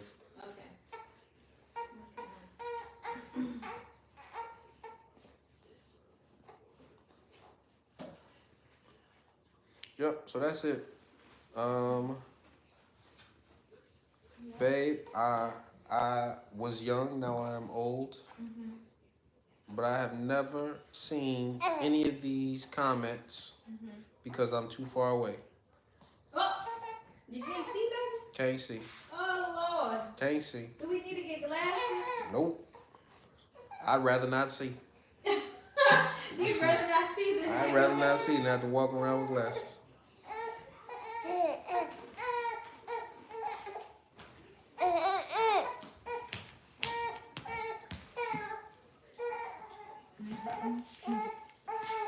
What they saying? Let's see. The comments say, Pastor Lee can preach, good perspective. While this is very interesting. They quoted you, even when your time goes, your intimacy doesn't drop. This is really a blessing. Thank you, Pastor Lee. Oh. Who's saying all that? Charlene, Sister Cheryl, and Anonymous. Okay. Hi, Sister Cheryl. What's up, Charlene? And Anonymous. Who are you? We don't know who you are. Anonymous. Show yourself. Okay, so Mother, here is the fruit plate that I got. So sorry it's not very aesthetically pleasing, but we got strawberries, raspberries, blueberries, and grapes. And then I got some seasoned pretzels, and I got some cheddar cheese. So that's what I've been going back and forth nibbling on, because I stay hungry throughout the day. And it's better than grabbing some cookies and candy and chips and everything else. So, yep, that is the charcuterie board that I've been trying to work on for this entire live. Yes, Charlene, absolutely. This is for the kids too. Because they are always in here hollering about they hungry. And so I know that they like fruit. Thank you. I know they like fruit, and it's real easy and real a stress reliever to be able to say, all right, just go in there and grab this or go in there and grab that. And so yep. It is a blessing. It's twofold. It's for them and it's for me. But you know what? Carter is also going through the whole picky eating phase right now, which is really crazy because Carter has always been, sorry, I got baby, I got snack, I got phone, I got a lot in my hand. But Carter has always been such a good eater, but I guess just his development, now that he's 2, he's become very picky as well. And he barely want to eat like he used to. So I don't know. We walking through it. So I feel you, girl.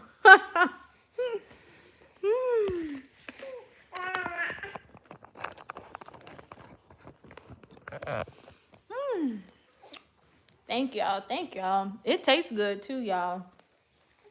It tastes real good. You ready to eat? Okay. Jax had the flu. Oh, bless his heart. Working. Understandable.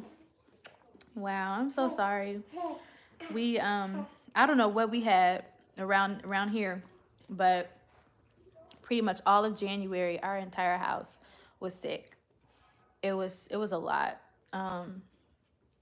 It's it started with the 2 oldest, and what stressed me out the most was that the twins, ended up getting sick too. And, was kind of worried, like, Lord, don't let it be pneumonia, RSV, things, that's taking babies out. It's just, it was a lot. But thankfully, we did go to the doctor, and they just said it was some kind of viral something going around. But it hit everybody in this house. The kids, my mom was here in January to help, and it hit her. It hit me and Lee. And then I was well for maybe 2 days. And then I got sick again because one of these kids was running around here snotting again. And I was just like, Lord, where do we even get this from? Like, they don't go to school yet. So I don't know how we got sick, how it got here, but it did. But we're well. We are well now. So, whew. Yeah, that was rough. That was really rough.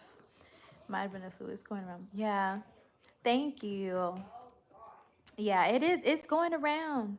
It absolutely is. And there's a lot that's going around. Because at one point it felt like a cold, but then it also felt like a sinus infection too. It was awful. It was so awful. So awful. But we made it through. We made it through. And so I'm grateful to the Lord that it wasn't, something worse. Hey, Kristen. Look, Soraya live at 5. Soraya live at 5, girl.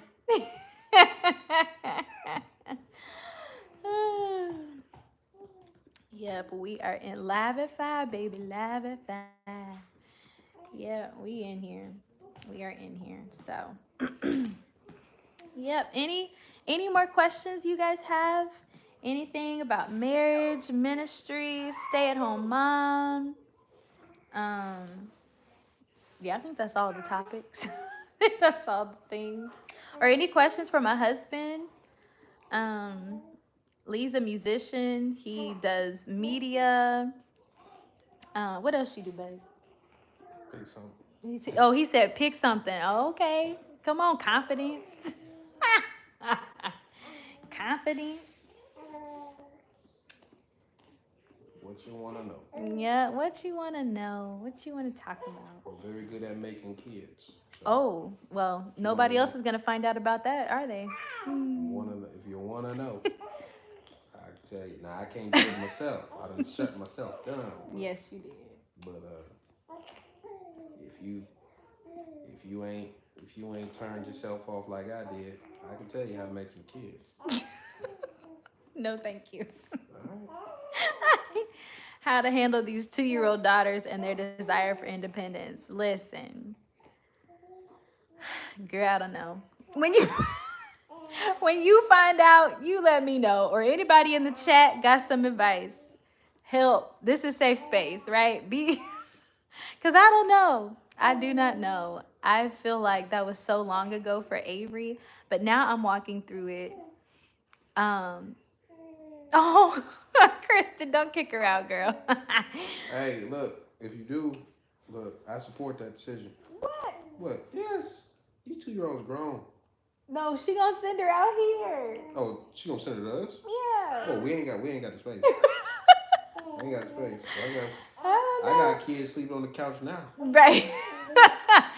But having a 2-year-old son, though, that's crazy too.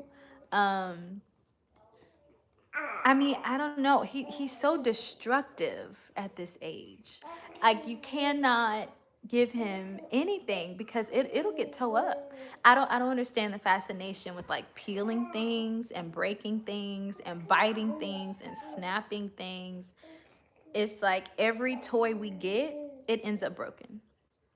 So I feel like I have to constantly like be watching and policing like anything that's in his hands because it is going to get broken. And it doesn't, even if it's not his toy, just it ends up broken. Jax pulled out my wall vent screws. Yes. Carter randomly had some screws in his hand too. And I think they came off the closet because Avery was like in there just swinging the closet door like it wasn't nothing. And I was like, "What are you doing?" And she was like, "Carter broke it." I was like, "Oh my gosh." Just crazy. And I don't feel like Avery was that destructive at 2. She probably was, but it didn't feel like it at all. So yeah, that's what we're dealing with, Kristen, is destruction. Absolute destruction. And Carter is also in his no phase. So randomly, you ask him to do something and he'll be like, "No, no, no." And I'll be like, "Little boy, you don't tell me no." He'd be like, "Nope. Little boy, you come do what I ask you to do, sir." Please. Yes. Reckless, absolutely. Reckless, sassy. It's a lot going on. Absolutely. And Avery the other day, um, she had done something, and I had asked her to come, to her room so we can sit on the bed and talk about it. I called her. I called her name, and she was like, "What now?" I was like, whew, whew. I saw red, absolute red, and I don't know what Lee did, but I don't think I did. I think Lee stayed clear because he knew I was about to go in, and it was nothing but the grace of God that kept her alive, because the way I was like, "She's 5, Soraya. She's 5. Talk to her." She ain't gonna make it to 6. Talk to her, Soraya. Let her know that like it was the Holy Spirit, because that's just that. Woo! God knew to give me a boy. Girl, I'm glad the Lord broke up all these girls we got with a boy. I am. I really am. Because man, if we had all girls and all of them had a mouth like that, what now? Mouth like they mama. What now? I'm give you something to what now? What'd you say? A mouth like they mama. Oh, yeah. I am sassy. And the Lord, I was very sassy growing up. And, sometimes I just feel like this is payback, This is payback. Yep. Exactly. This is payback. Ah. Yep. Yep. So, y'all just pray our strength over here. It'd be pure comedy. Really? That's all you hear your mom say? Sometimes I don't even bring up the conversation because I don't want to hear. I don't want to hear it. So sometimes I don't even say anything. I just laugh to myself and go on.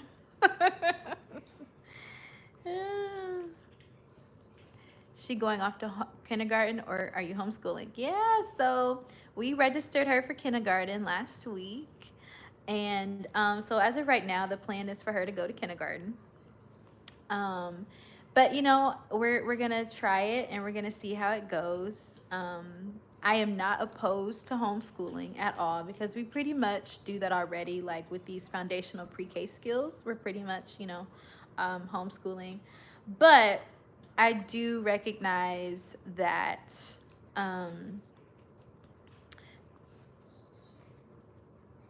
that she needs to socialize, because Avery is very outgoing, and she does need to be around other kids like that. Yes, it's a social, but yes, absolutely she is.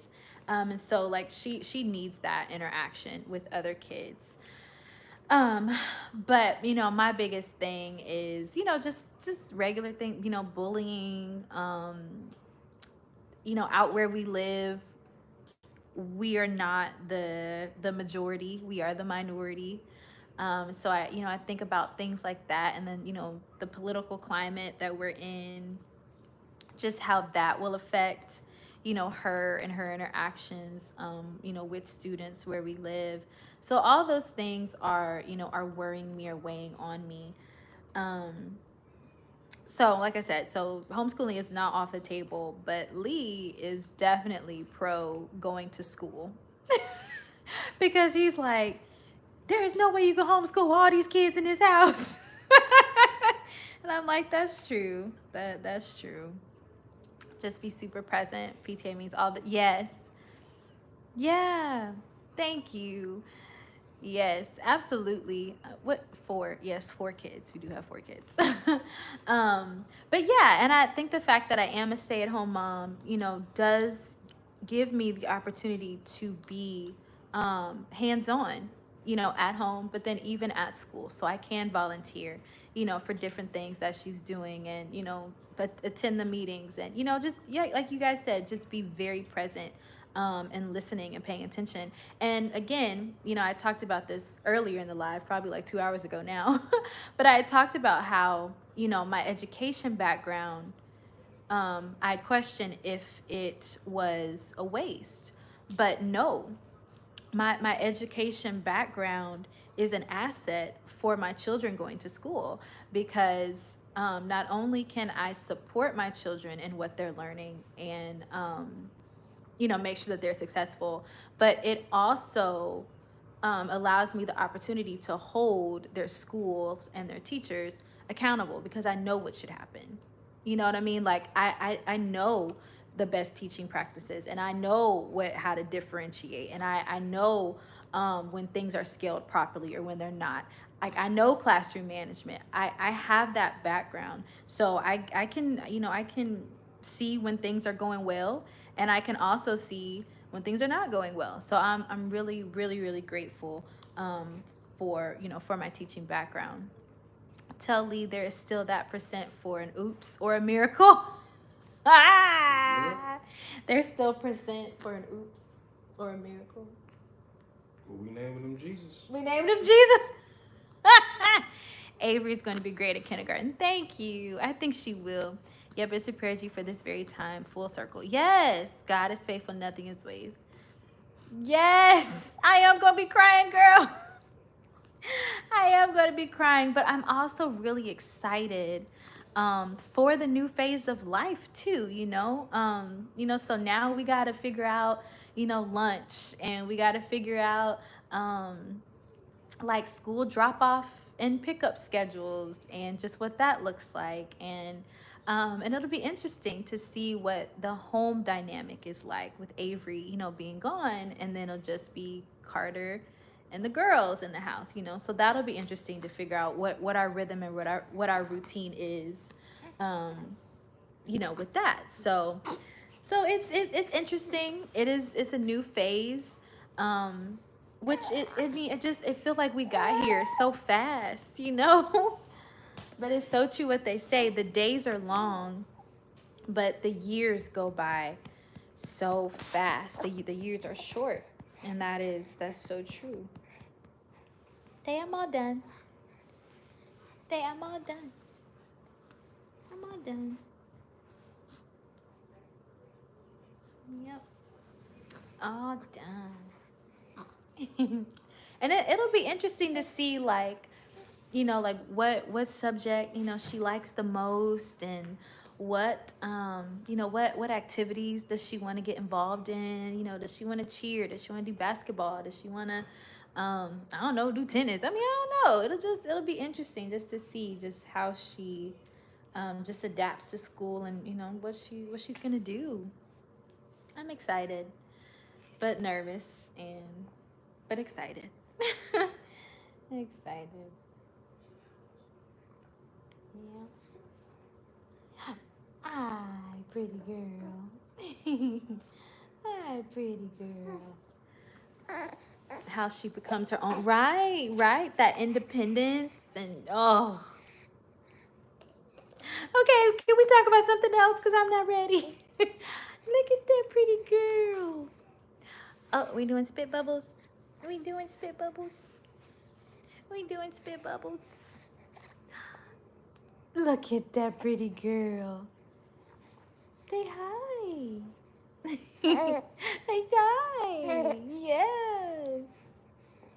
Say hi.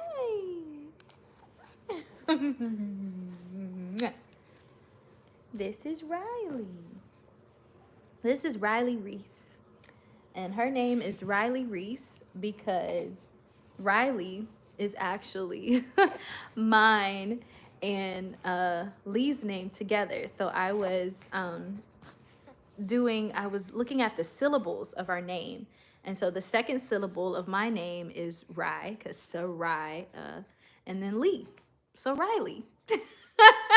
And then Reese is actually my maiden name. And I decided to make that her middle name because the Reese name is really gonna phase out because my dad was an only child and he passed. My grandmother,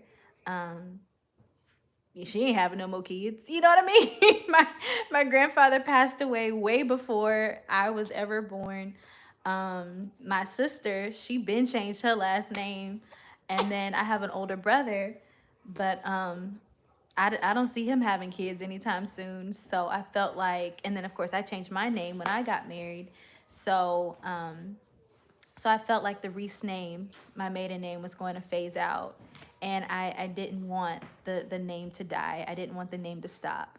And so I was like, well, I took a page out of Beyonce's name because Beyonce is actually her mother's maiden name. And so the mother, I think her name was Tina Knowles, right? She took her maiden name and made that Beyonce's first name, right? And so I was like, oh, I'm gonna do something like that. So that's how we got Riley Reese.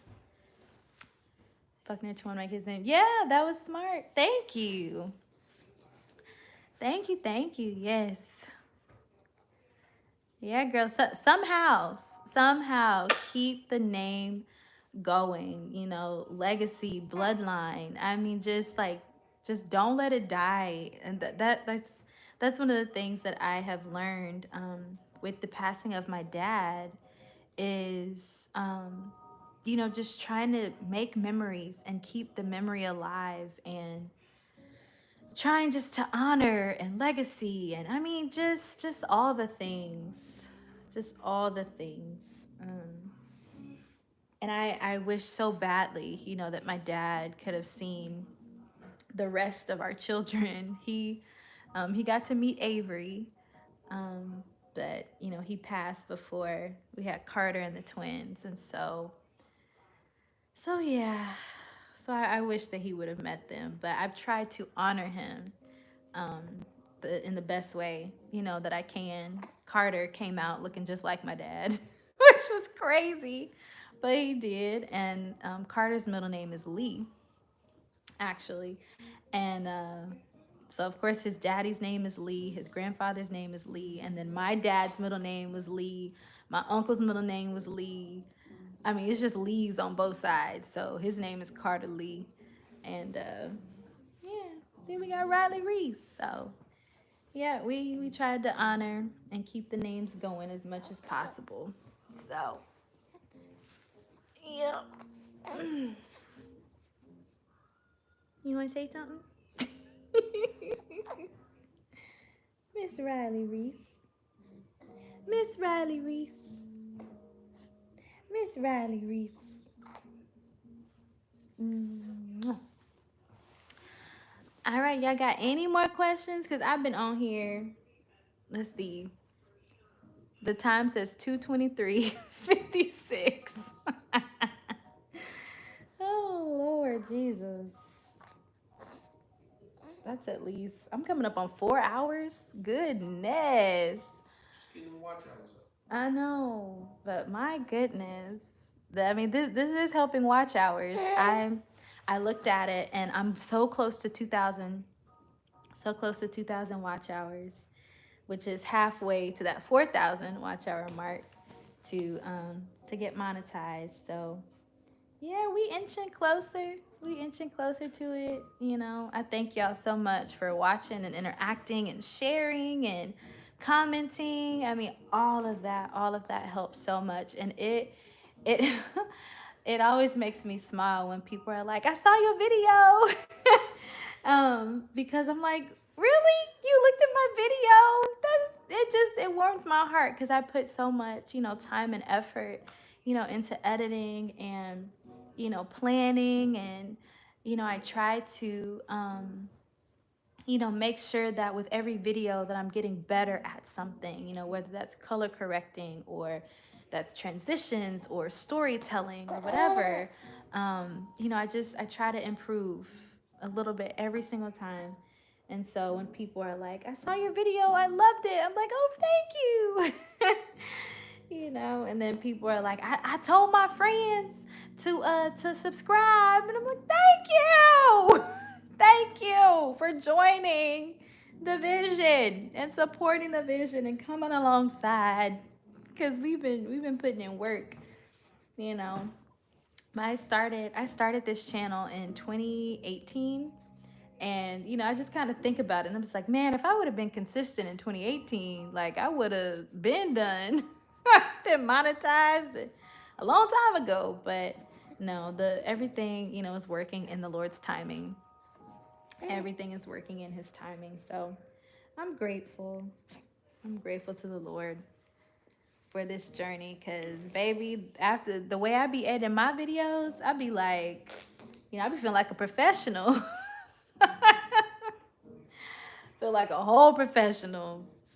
But my husband's the one with the media degree. Like, this is honestly the recording, the editing, the lighting, color correcting. Like, this is really his area. Um, but he does not, like, he doesn't offer advice until I ask him for it. Like, he's totally like hands off from this whole journey, um, because he wants it to be, mine, like my baby, authentically me, my outlet, my, um, I don't know what you would call it, but he wants it to be mine. He doesn't want to overstep. And I know he'd be seeing stuff. I know in his mind he'd be like, this ghetto, she could have did this better. But he doesn't say anything. He doesn't say anything until I ask, or until I'm like, hey, guess what I discovered? And then he looks at me like, thank God she finally got it.